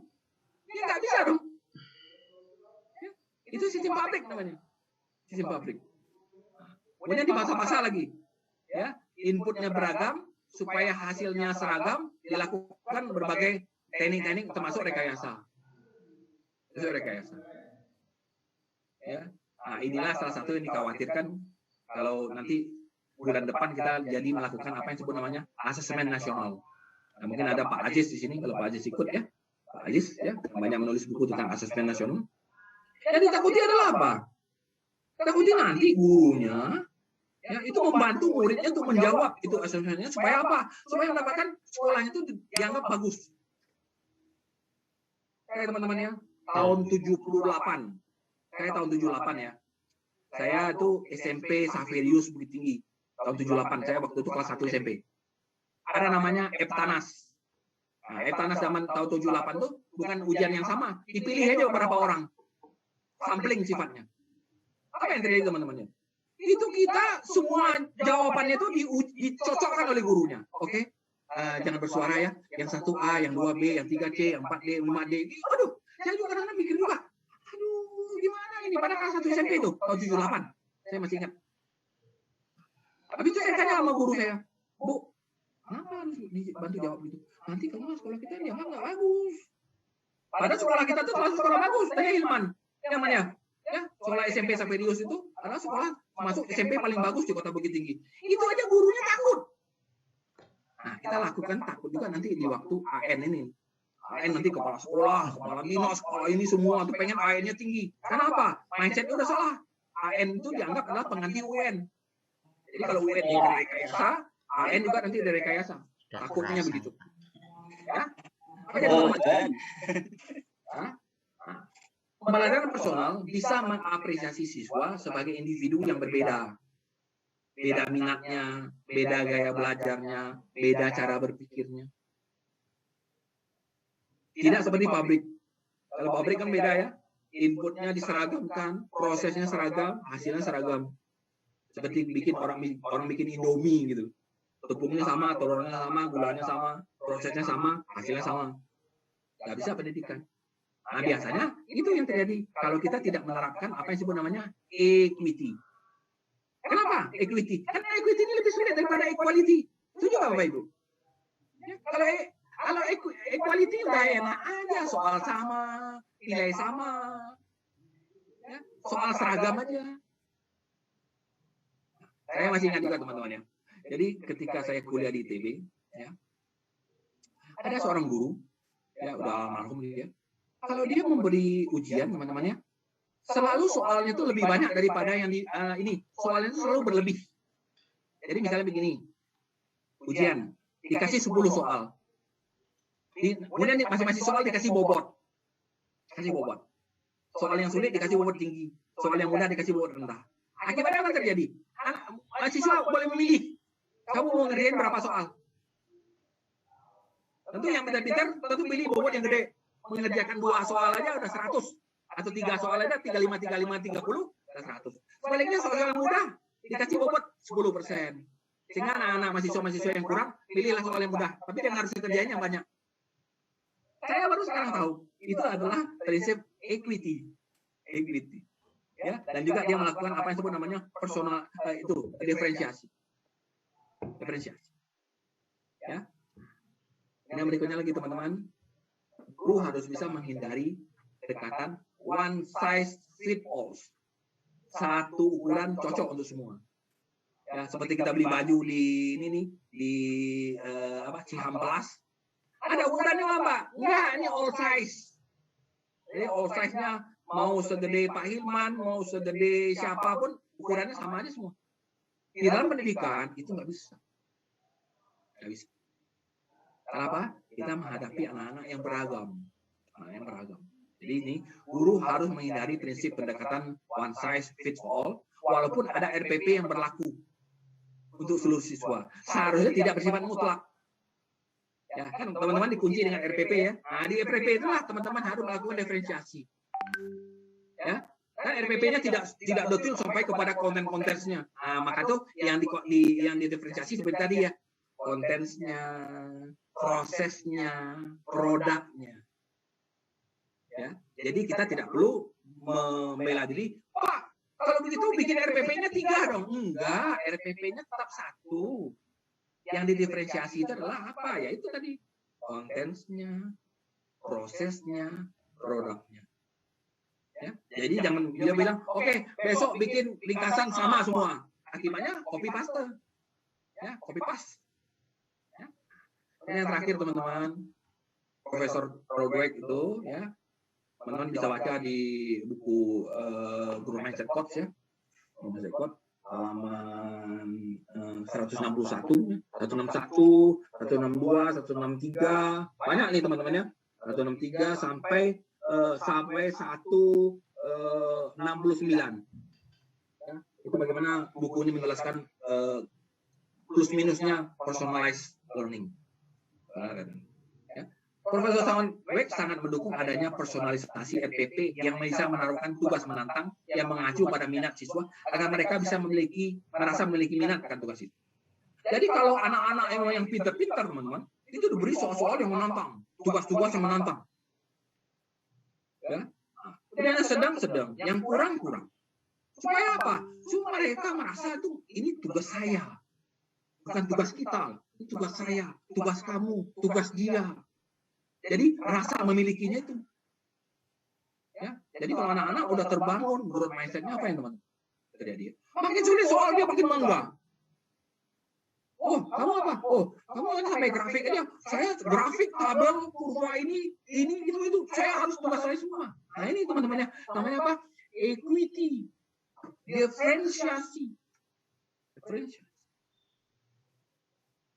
Oke teman-teman, ini kira-kira ujung dari personalized learning.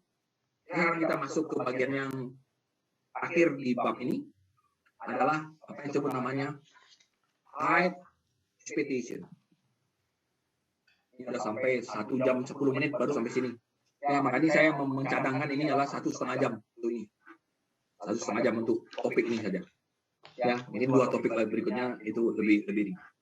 Ya, oke. Jadi saya punya 1 jam nih sebelum Hilman akan memberi saya waktu untuk berhenti. Oke, teman-teman. Ekspektasi yang tinggi. High expectation. Ntar saya ngomong sama hasilnya, bisa dibantu itu layarnya coret orang supaya bisa dihapus. Oke, teman-teman, harapan yang tinggi itu ternyata adalah faktor yang bisa membuat anak-anak kita tumbuh. Nah, ini kadang-kadang paradok juga ya teman-teman. Harapan yang tinggi itu artinya apa seperti tadi ya?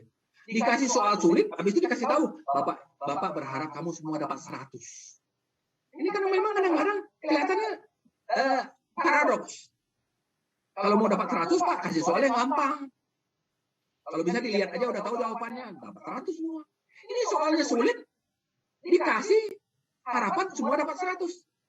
Nah, ternyata inilah teman-teman yang dilakukan oleh seorang profesor yang namanya lah Profesor Robert Rosenthal. Ya. Profesor Robert Rosenthal. Profesor Robert Rosenthal. Saya yakin teman-teman di sini ya mengenal apa yang disebut namanya Pygmalion Effect. Jadi Pygmalion Effect. Oke. Saya cerita dikit teman-teman. Cerita nih teman-teman. Ini real story. Ya, real story. Jadi ada sebuah sekolah di Singapura di daerah namanya AMK. AMK itu Ang Mo Kio. Oke. Jadi di sana mereka sekolahnya ini sekolah yang nggak pernah nolak murid. Tahu nggak teman-teman sekolah yang nggak pernah nolak murid? Ya. Jadi mau murid miskin, mau muridnya bodoh, mau muridnya apa itu dia terima semua. Maka tuh banyak orang pengen masuk ke sana. Ya, jadi sekolah yang nggak pernah nolak murid. Ya. Nah, namanya AMK Primary School, SD ini. Jadi di sana terjadilah begini teman-teman, disparitas yang tinggi. Ada anak-anak yang pintar banget, ada anak-anak yang sedang, ada anak-anak yang benar-benar bikin pusing. Sekarang kita berkonsentrasi kepada anak-anak yang bikin pusing ini. Jadi diberi guru apapun di sana, Bapak Ibu ya. Nggak ada lagi. Tiap hari Jumat udah berharapan guru sama kepala sekolah. Prinsipal namanya di sana. Minta mundur. Pak, kalau saya tetap mengajar di sana, saya rencana nggak di sini lagi. Kenapa? Nggak ada yang kuat menghadapi kelas khusus ini. Namanya kelas spesial kelas. Kenapa? Anak-anaknya agak kurang, anak-anaknya bandel, suka nantang gurunya, segala macam dah, lengkap di sana. Akhirnya kepala sekolahnya nih berkonsultasi kepada ini NIA, National Institute of Education nih. Ya, karena saya yang menceritakan sebenarnya adalah profesor teman saya yang di NIA ini. Ya. Apa kata kepala sekolahnya?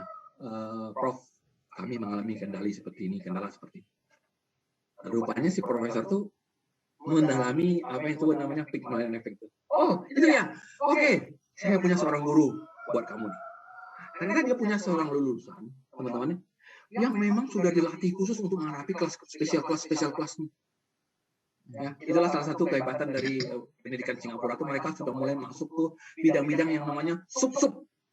Ya kalau dokter ya, dokter itu namanya bukan spesialis lagi, sub-spesialis.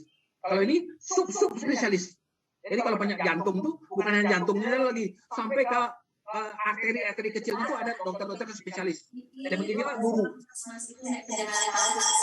Oke, silakan teman-teman yang itu itu. Oke teman-teman. Jadi dikirim seorang guru. Gurunya ini cewek, masih muda. Ya, masih muda. Kemudian dia memang berbasis psikolog. Oke. Kemudian, tapi dia ditipu oleh kepala sekolahnya.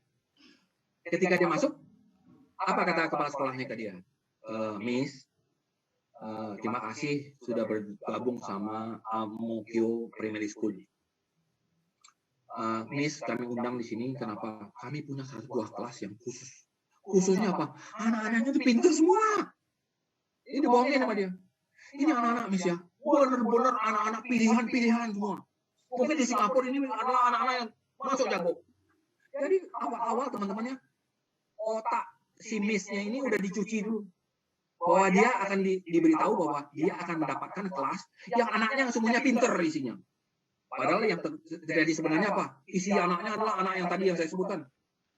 Bandel, pemalas, suka ribut, suka nantang. Apa yang terjadi teman-teman? Ketika si gurunya ini mulai ngajar, teman-teman bisa bayangkan apa yang terjadi.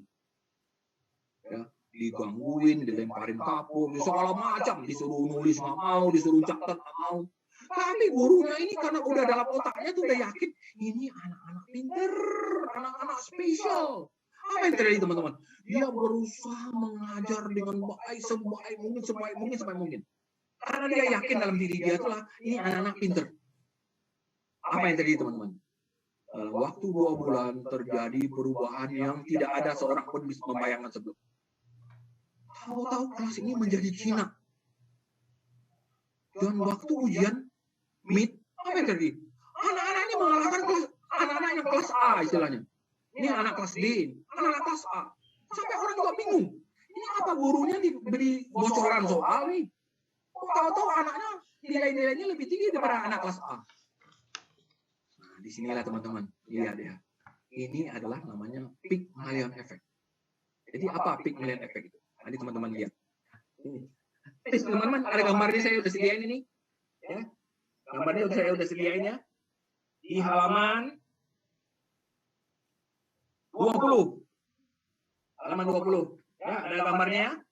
Nah, teman-teman tulis di tengahnya tuh. The Pygmalion Effect. The Pygmalion Effect.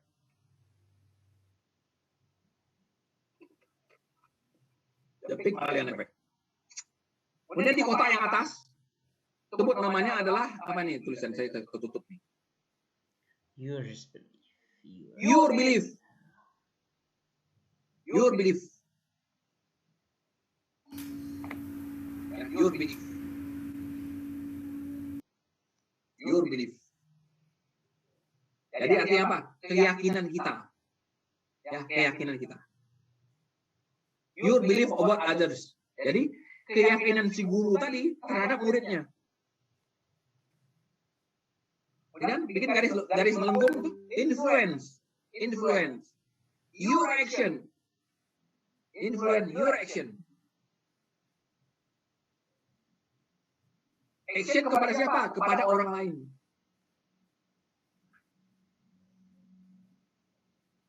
Kemudian impact ya. Other belief. Jadi mempengaruhi, berakibat keyakinan orang lain. Dan yang terakhir, cause menyebabkan other action. Other action. Jadi mungkin teman-teman yang perlu teman-teman tulis yang kata-kata gedenya aja. Ini.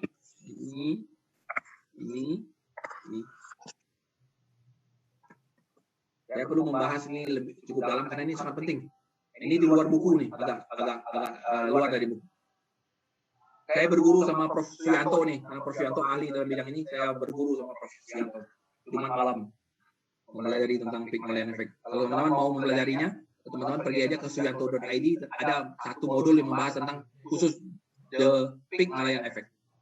Oke, jadi empat unsur ya teman-teman ya. Keyakinan kita, aksi kita, keyakinan orang lain, aksi orang lain. Teman-teman buat dulu tuh, sebelum saya beri contohnya yang lebih sederhana.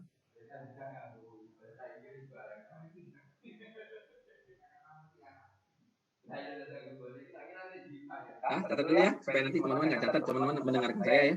Catat teman-teman dia. Your belief, your action, other belief, other action. Influence, impact, cause, reinforce.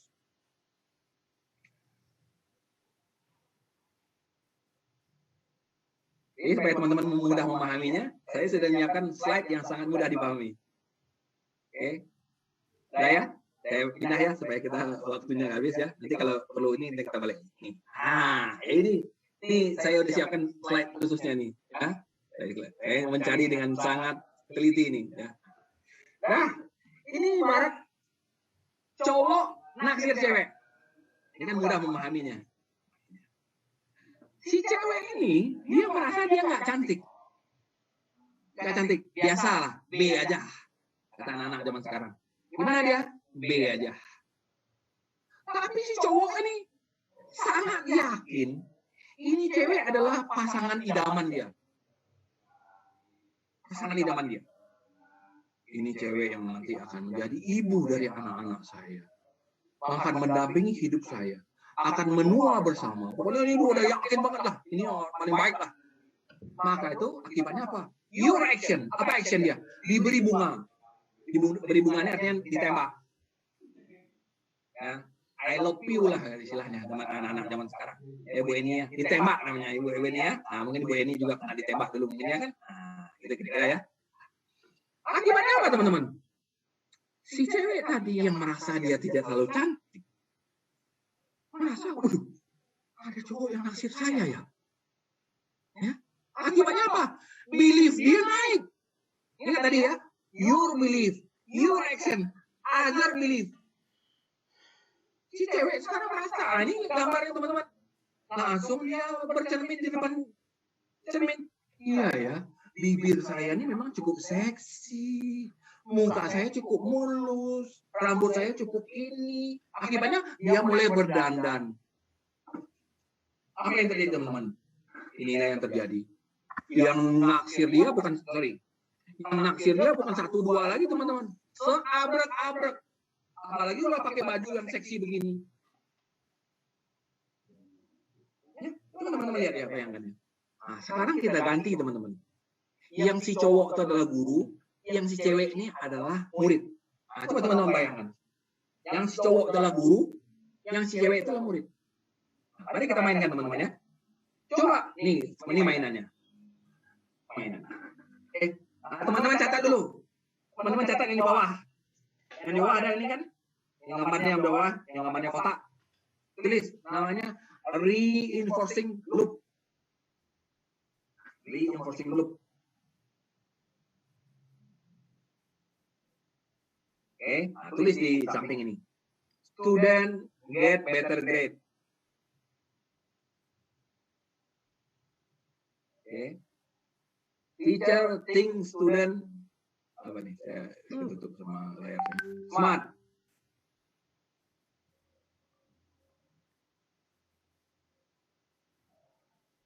Oke, bawahnya teacher focus on student. Berikutnya lagi student learn more. Ini namanya reinforcing loop. Ini cocok untuk dunia pendidikan.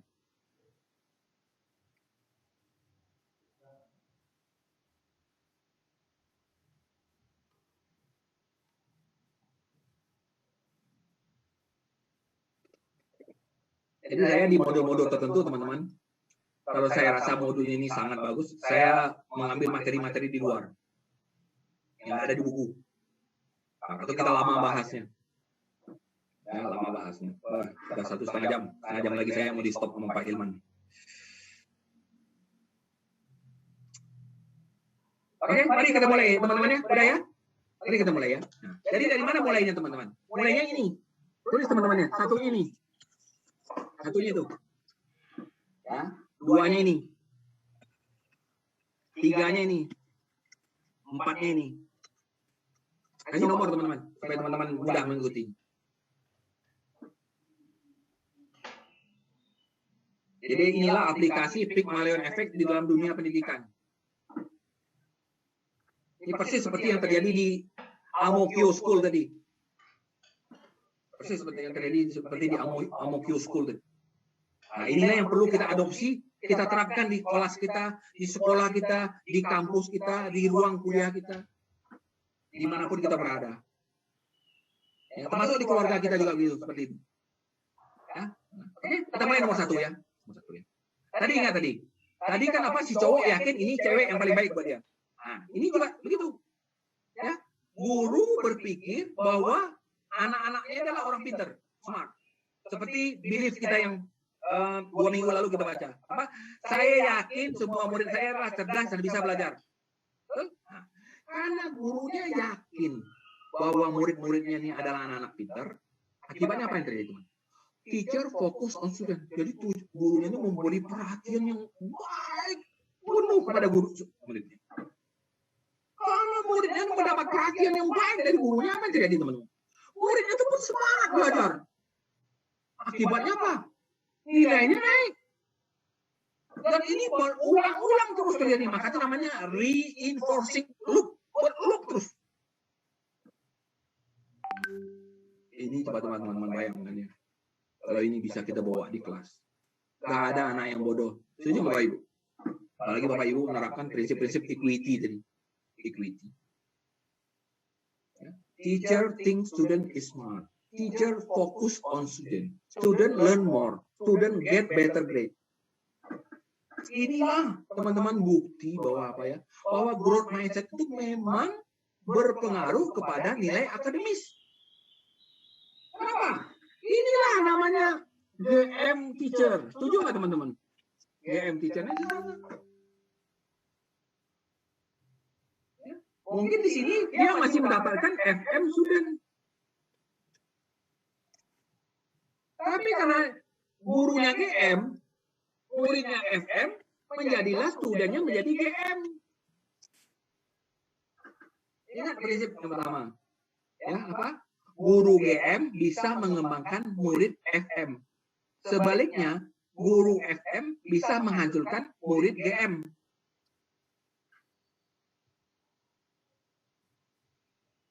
Karena gurunya sudah GM, muridnya sudah GM, nilai itu hanyalah tinggal menunggu hasil aja. Dan ini sudah dibuktikan dengan sangat bagus oleh Profesor Robert Rosetto. Kalau teman-teman baca di bukunya ini ya, di bukunya di halaman halaman ini. Halaman 169. Ya, halaman 169. Kalau teman-teman baca sana lucu ceritanya. Jadi Profesor Rosenthal ini memberi tugas kepada mahasiswanya untuk meneliti tentang tikus. Tikusnya sama aja, tapi diberi sekelompok, diberi namanya tikus pinter. Ini tikus pinter loh, tikus yang bisa apa aja. Terpengaruh otak mahasiswanya. Sehingga apa? Tikus itu diperlakukan dengan baik. Teacher fokus on student. Kalau ini ada student fokus on itu tikus. Akibatnya apa terjadi? Benar-benar pintar tuh tikusnya jadinya. Tidak sama yang satu lagi. Dia bilang, ini tikusnya tikus biasa aja. Perlakuannya juga biasa. Memang terjadi akhirnya tikusnya nggak bisa apa-apa. Mana ingat ya? Our belief influence our action. Our action impact other belief. Ya, other belief menjadikan other action. Gurunya pintar, gurunya merasa muridnya pintar, kemudian dia melakukan action yang pintar. Action yang pintar tadi apa? Fokus kepada muridnya. Akibatnya muridnya jadi pintar. Muridnya jadi pintar, dapat nilai bagus. Teman-teman, mudah-mudahan penjelasan ini bisa teman-teman terima dan tidak sulit melakukannya. Ya, gabungkanlah reinforcing ini. Oke? Saya akan sedikit memberi kesimpulan. Teman-teman buka halaman ini di ini expectation itu mana tulisannya itu? Oh ini, atau sedikit ya. Tapi teman-teman ambil kesimpulannya aja ya. Karena ini sebenarnya di buku udah ada. Profesor Robert Rosenthal membuktikan lewat percobaan terhadap tikus bahwa harapan yang tinggi akan memberi hasil yang tinggi pula.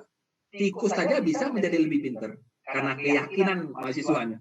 Seharusnya siswa juga bisa jika gurunya memang mengharapkannya. Jadi kalau guru mengatakan, ini saya yakin anaknya pintar nih. Memang jadi pintar. Seperti apa disebut namanya apa Pak Elman buku apa? The Secret. The Secret. Kalau kita yakin murid kita pintar, benar-benar jadi pintar. Kalau kita yakin kita bisa sukses, benar-benar kita sukses. Oke? Seorang guru harus mampu mengkomunikasikan harapan yang tinggi kepada siswanya, baik secara lisan maupun non lisan. Hal ini sangat menentukan apakah siswanya akan berprestasi atau sebaliknya. Jadi teman-teman harus pintar berkomunikasi dengan ininya. Ya, jadi komunikasi dengan siswa ini nanti akan kita pelajari di modul 4. Ya, sehingga kita akan mengkomunikasikan bahwa saya percaya sama kamu dan saya memberi harapan kepada kamu. Jangan kebalikannya. Ya Ibu tahulah kamu mah agak lemah Hilman. Ya, jadi dari 10 soalnya Hilman ya kerjain angka 1 atau 2 aja Ibu udah cukup. Ya, udah 1 dikerjain sama Hilman. Jadi begitu. Nah, sebaliknya, walaupun kita tahu misalnya ada seseorang yang nggak terlalu, tapi kita katakan, saya yakin kalau kamu belajar ya, kalau kamu pelajari ya, itu halaman 5 sampai halaman 10 ya. Ibu yakin kamu bisa ngerjainnya semua.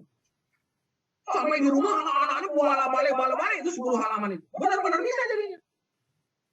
Jadi inilah namanya high expectation. Oke?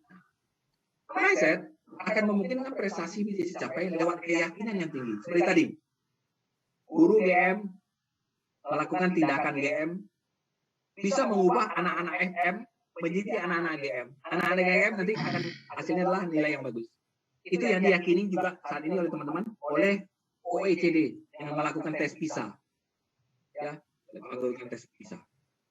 Oke, nah, makanya nanti saya tanggal 27, tanggal 28 saya akan berbicara di depan 2.000 orang guru-guru besar, ya, dokter-dokter, ya, rektor juga, ya, satu universitas, ya, tentang hal yang sama. Yang sama. Ya. Karena saya berharap nih nanti UNY ini menjadi pabrik guru yang berbeda dari pabrik-pabrik guru yang lainnya. Ya, nanti semua guru yang lulus dari UNY itu bukan hanya jadi guru, guru dan coach, ya, guru and coach. Jadi dua senjatanya nanti. Ya teman-teman ya. Dan yang terakhir adalah ini, Rosenthal juga memperkenalkan 4 faktor. Nah, ini akan kita pelajari selanjutnya. Ya. 4 faktor, ya, untuk menjelaskan bagaimana harapan yang tinggi bisa mendorong pencapaian yang tinggi pula. Jadi Rosenthal ini teman-teman adalah seorang profesor psikologi. Dia khusus mempelajari adalah bagaimana orang ya kalau sebagaimanapun kemampuannya, kalau diberi harapan yang tinggi itu dia bisa mencapai yang tinggi. Atau disebut namanya Pygmalion Effect tadi. Pygmalion Effect. Oke, teman-teman. Kita lihat teman-teman. Ini halaman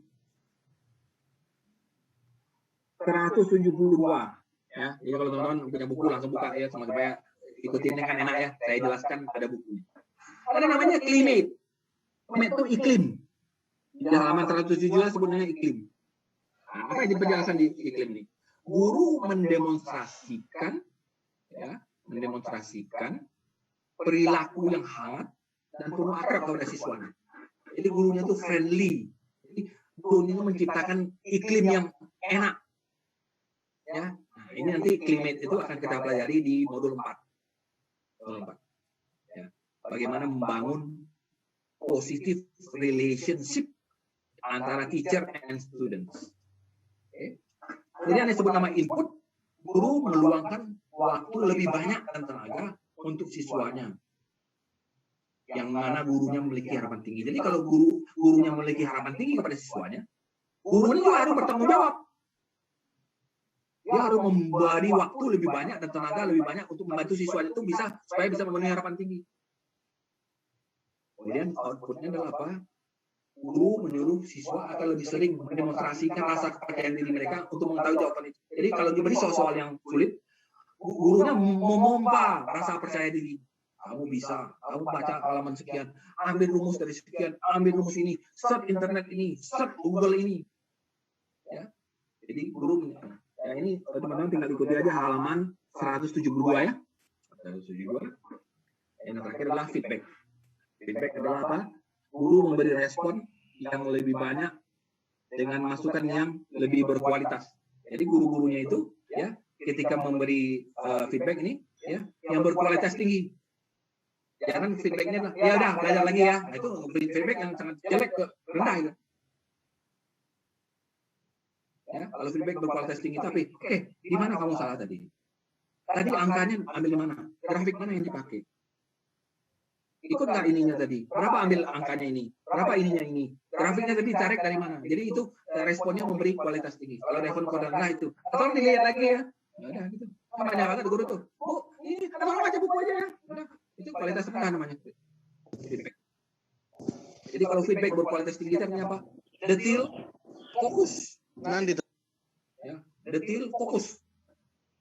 Supaya apa? Supaya feedback itu memberi positif kepada ini. Nah, feedbacknya lah yang nanti modul 6 akan kita pelajari. Oke teman-teman, jadi Rosenthal 4 Factor ini bisa teman-teman baca di halaman 172 ya. Halaman 172. Kemudian di halaman 174 dan 175 sampai 176. Profesor Rosenthal ini menguraikan ini. Menguraikan 4 faktor ini dengan sangat detail. Dengan sangat detail. Ya, teman-teman baca aja tuh. Ya, iklimnya gimana, inputnya gimana, outputnya gimana, masukannya gimana. Ya, maka sekali lagi saya katakan buku ini sangat bagus. sangat bagus. Ya, sangat bagus. Dan berita bagusnya adalah apa? Buku ini segera dicetak ulang. Jadi buku ini teman-teman saya cerita sambil intermezzo sedikit ya. Ini buku ini sebelumnya nggak laku teman-teman. Penerbitnya mengatakan ke saya, Pak, sejak kami cetak Pak, nggak bergerak dari gudang. Tapi sekarang bukunya tuh harus cetak ulang. Kenapa? Udah hampir habis. Siapa yang beli ya teman-teman lah yang beli. Ya, saya memberi informasi ke teman-teman yang beli. Ya ternyata nggak nyesel kan? Ini buku betul-betul bagus. Ya, harga murah lagi. Kalau beli buku satu aja, buku biru ini kan cuma 70 ribuan. 70 ribu cuma 2 buku sate lah tuh. Ya, 2 buku sate itu beli pulsa doang lebih dari 70 ribu satu bulan. Oke teman-teman. Kan saya beri pandangan lain lagi teman-teman ya. Supaya teman-teman bisa membedakan. Nah, ini nggak ada di buku teman-teman. Ya, nggak ada di buku. Ya. Jadi ternyata Pygmalion Effect ini suka disalahartikan orang dengan apa sama namanya Galatea Effect. Coba teman-teman baca ya. Kalau Pygmalion Effect artinya apa? Guru yakin kepada muridnya sehingga muridnya jadi pintar. Oke teman-teman? Ya. Nah, kalau Galatea Effect-nya apa? Orang berprestasi karena dia percaya kepada diri dia sendiri. Lihat, I will do it because I know I can. Ya. Itu namanya Galatea Effect. Kalau Pygmalion Effect itu, I will do it because my boss think I can. Jadi, kalau Galatea Effect ini tidak bisa diterapkan sepenuhnya di sekolah.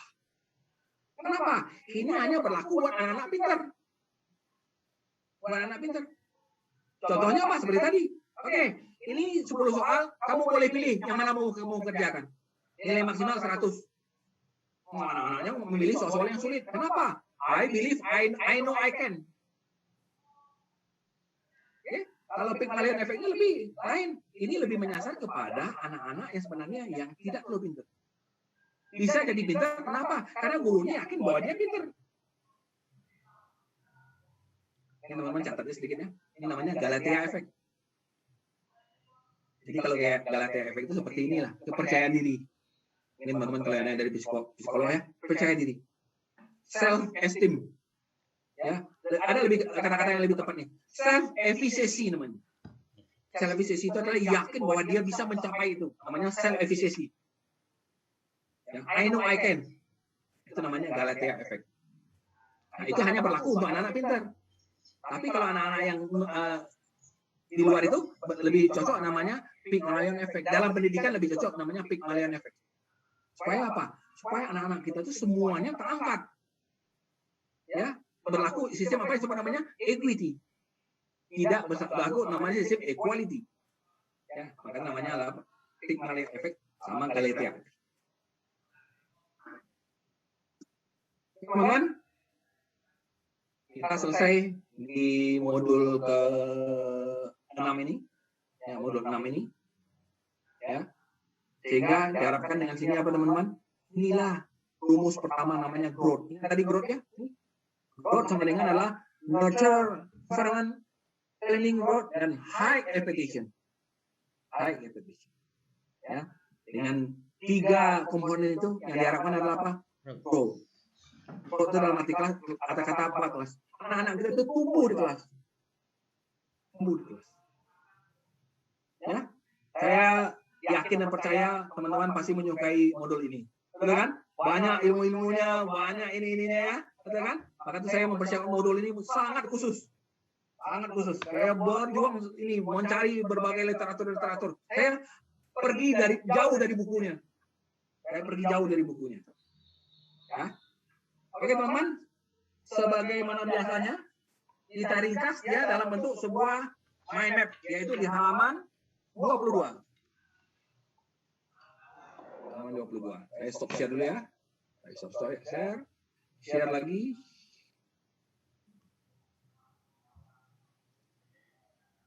Oke, teman-teman langsung bikin. Itu 4 cabang.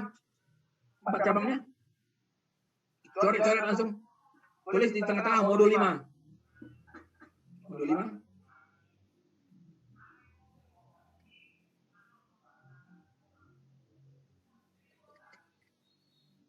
Ada formula. Oke. ada NE, ada CW, ada HE. Oke, nah di formula ini kita tinggal tuliskan aja formulanya ntar. Ini tulis formula ya. Formula sama dengan sini apa namanya? G sama dengan NE tambah CW tambah HE. Nah, sini saya kasih kotak rumus. Bentar, saya tarik sedikit.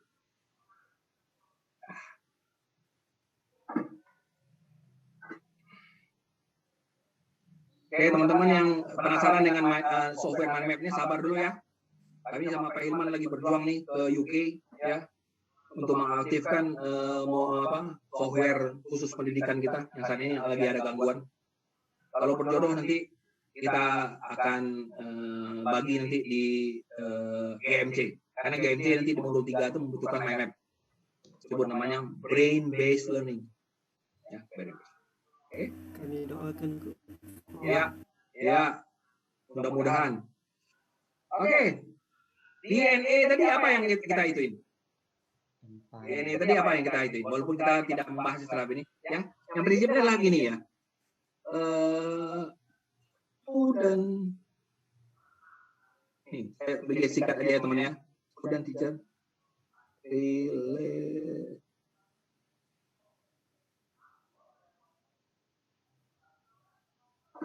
Hubungan guru dan siswa. Student teacher relationship itu kuncinya. Oke. Kunci keduanya apa? Ini tadi ya. Kesalahan sama dengan kesempatan.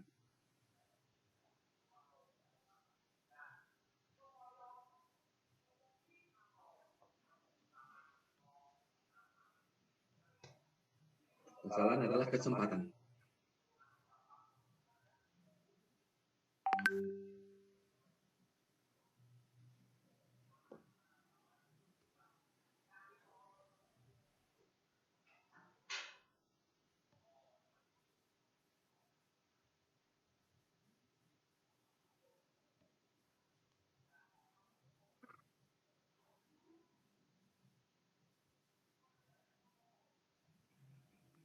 Oke, yang ketiga adalah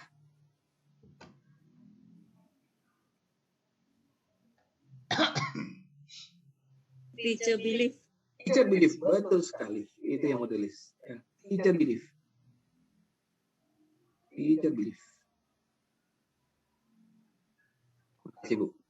Oke, itu kuncinya. Ada hubungan yang positif antara murid dan guru. Kemudian setiap kesalahan itu dianggap adalah kesempatan. Dan yang terakhir adalah guru itu punya keyakinan bahwa apa? Nah, ini keyakinannya kalau kita mau urai sedikit ya. Ya. Belief adalah beliefnya apa? Studentnya itu ya, adalah smart.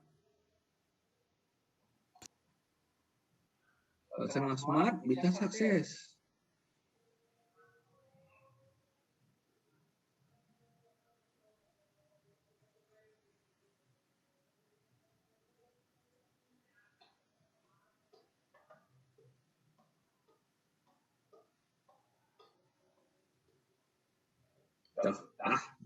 Mantap. Teacher believe student itu smart, sehingga smart bisa sukses.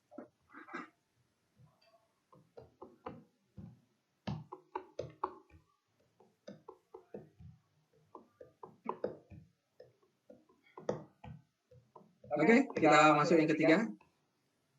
Namanya challenging dulu. Apa yang kita pelajari dari di challenging web tadi? Ya. Challenging web. Kita sebut ini ya. Prinsip. Oke. Bisa ya? Ada ya? Prinsip nih. Prinsip. Equality.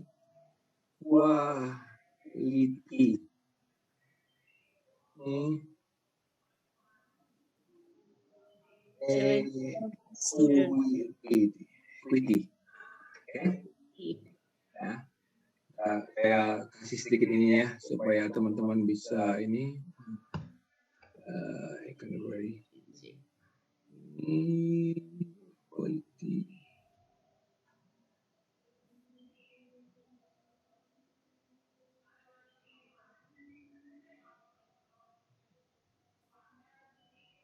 No. Kalau ini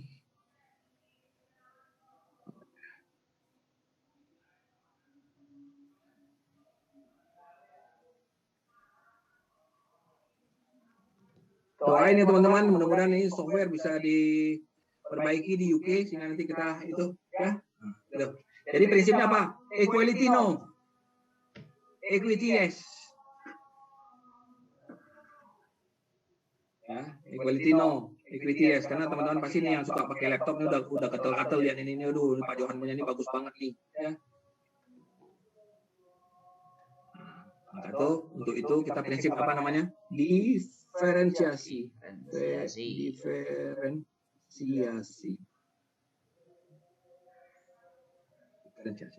ada 3 tadi ya.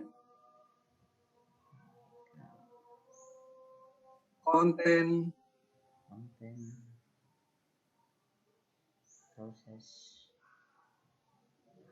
Process and product. produk. Mantap. Oke.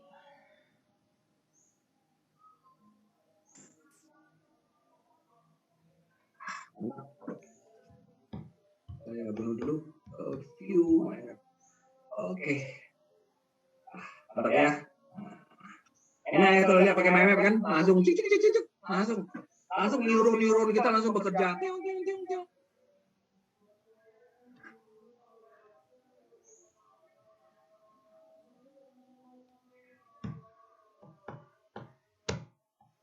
Apa yang terakhir? Ada satu lagi. Ya, satu lagi itu adalah ini. Apa namanya? Personalized learning.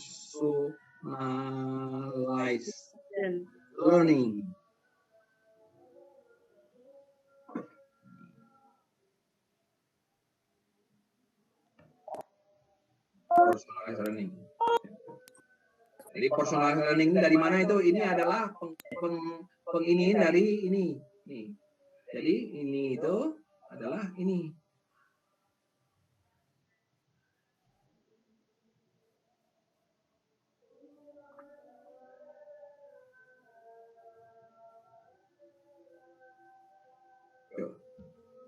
Jadi equity itu termejawantahkan dalam bentuk personalized learning. Personalized learning itu anti terhadap apa? Apa yang disebut namanya adalah one size fit all. One size fit all. Nah, ini kita nggak mau. Ya, tambah lagi view. Icon library. No.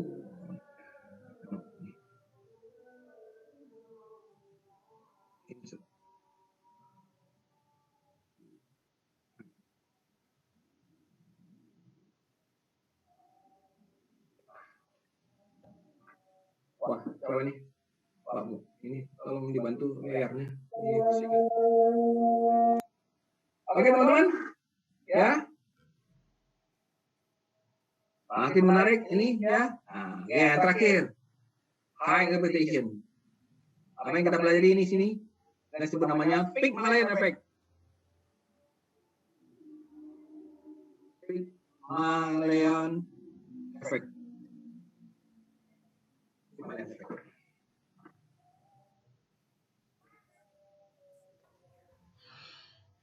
Pygmalion effect. Kemudian kita juga tadi ada kurvanya apa namanya tadi? Reinforcing loop. Ya, reinforcing loop itu tadi ya. Kalau ini kan ini. Nah, ini ya. Ini masalah belief. Belief dari guru, ya, guru berefek ke siswa.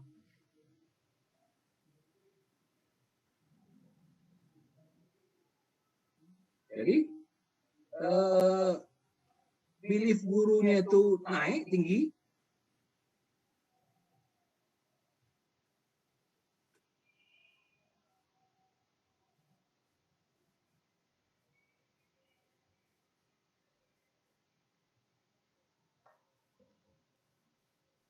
akibatkan belief siswanya juga tinggi.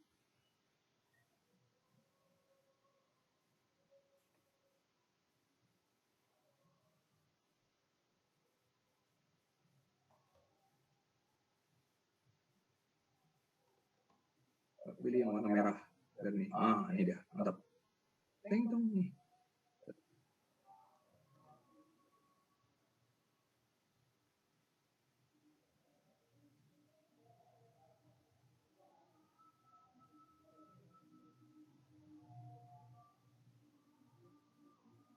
Maaf ya teman-teman, baru ini ya demo-demo aja baru ya. Oke. Bantu nih. Coret. Ya.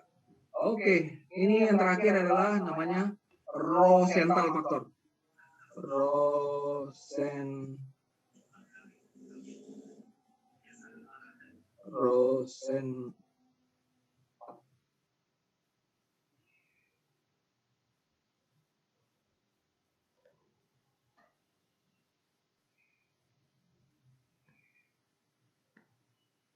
faktor.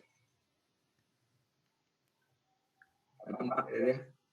Ada itim, ada apa tadi lagi, input, output, feedback.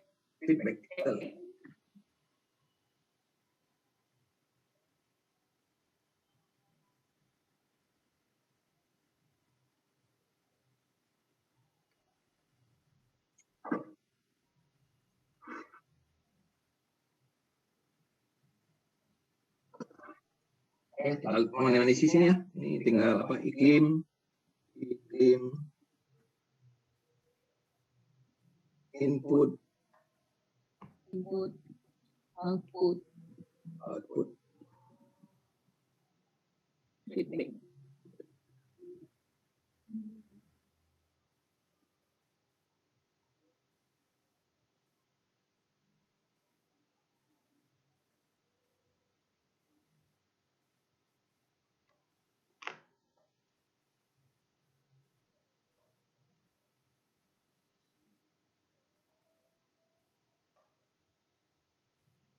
Jadi teman-teman, hari ini saya membawa teman-teman saya 24 orang itu yang jago-jago main mapping semua. Ya, ada 24 orang teman-teman saya ajak undang hari ini untuk ikut ini. Jago-jago main mapping ini semua ada. Mereka udah punya sertifikasi internasional dalam bidang main mapping. Ya, termasuk Pak Hilman juga. Oke, teman-teman, mari kita cek dulu sedikit ya. Mari kita cek supaya teman-teman lebih penasaran aja nih. Ya, nih. Jadi modul 5 itu adalah tadi kita belajar formula ya. Ada ininya, formula, dicek lagi, mind map-nya udah lengkap, formula, oke. Kedua, nurturing, yang pertama adalah student-teacher relationship, kemudian kesalahan merupakan satu kesempatan, yang terakhir adalah teacher belief. Ya, belief-nya apa? Belief-nya adalah apa? Smart. Dia smart, dia menyebabkan dia sukses. Ya, jadi ini adalah rumpun yang ini, NA. Ya, rumpun NA. Oke, mari kita mulai lagi, yang berikutnya lagi. Handling work adalah prinsipnya adalah apa? Bukan equality, tapi equity. Oke. Kemudian masuk ke diferensiasi. Apa yang kita diferensiasi? Intensnya, prosesnya, produknya. Oke. Kemudian kita masuk ke personalized learning. Personalized learning ini artinya apa? Tidak one size fit all. Oke. Dan yang terakhir adalah kita masuk ke HE. Ya, HE-nya adalah Pygmalion effect. Apa prinsip Pygmalion effect tadi? Apa? Our belief affect our action. Our action affect other belief. Other belief affect other action. Nah, itu prinsipnya. Sehingga muncul apa yang disebut namanya reinforcing loop. Gurunya berpikir anaknya pintar, gurunya melakukan action, dia beri pembelajaran yang terbaik ya. Karena pembelajaran yang terbaik, muridnya belajar dengan yang baik. Akibatnya hasilnya juga baik. Dan itu berulang-ulang terus. Maka disebut nama reinforcing loop. Teacher think, student smart. Ya kan? Teacher focus on student. Student learn more. Student get better result. Oke? Dan yang terakhir belief-nya. Belief-nya adalah apa? Gurunya belief-nya naik. Akibatnya siswanya juga naik belief-nya.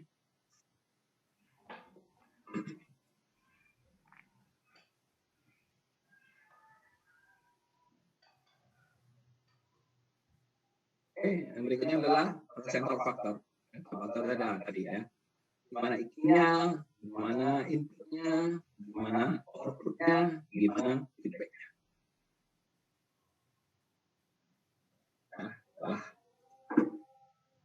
Oke teman-teman, saya rasa itu ujung dari modul 5. Hampir 2 jam kita di sini, ya. Ini modulnya benar-benar modul luar biasa ini. Ya, modul luar biasa. Saya rasa daripada kita lanjut ke modul 6, lebih baik kita istirahat ya Pak Ilman ya. Ya, Mas silakan Pak Ilman. Baik, terima kasih Bapak Ibu, terima kasih juga Pak Jo. Kita masuk waktu untuk istirahat lebih kurang setengah jam. Paling tidak Bapak Ibu bisa yang mau sholat zuhur ataupun mau makan siang, ya biar lebih semangat lagi untuk melanjutkan nanti di kita beri waktu lebih kurang 30 menit ke depan. Demikian saja pemaparan materi dari pagi hari tadi jam 10 hingga jam 12.57, pas 2 jam kurang 3 menit Pak Jo. Jadi untuk itu kita akan rest ya, kembalikan semangat ya, boleh untuk makan siang, ya makan siang di rumah masing-masing karena kita masih berjauhan. Baik, demikian Bapak Ibu, kita akan kembali lagi nanti jam 12.30 dan saya akan kirim link untuk absensi di chat. Silakan Bapak Ibu untuk cek di chatnya. Terima kasih. Terima kasih Pak Silman. Pak Jangan lupa Jo. ya, nanti kita kembali lagi ya. Baik. Pak Hilman bisa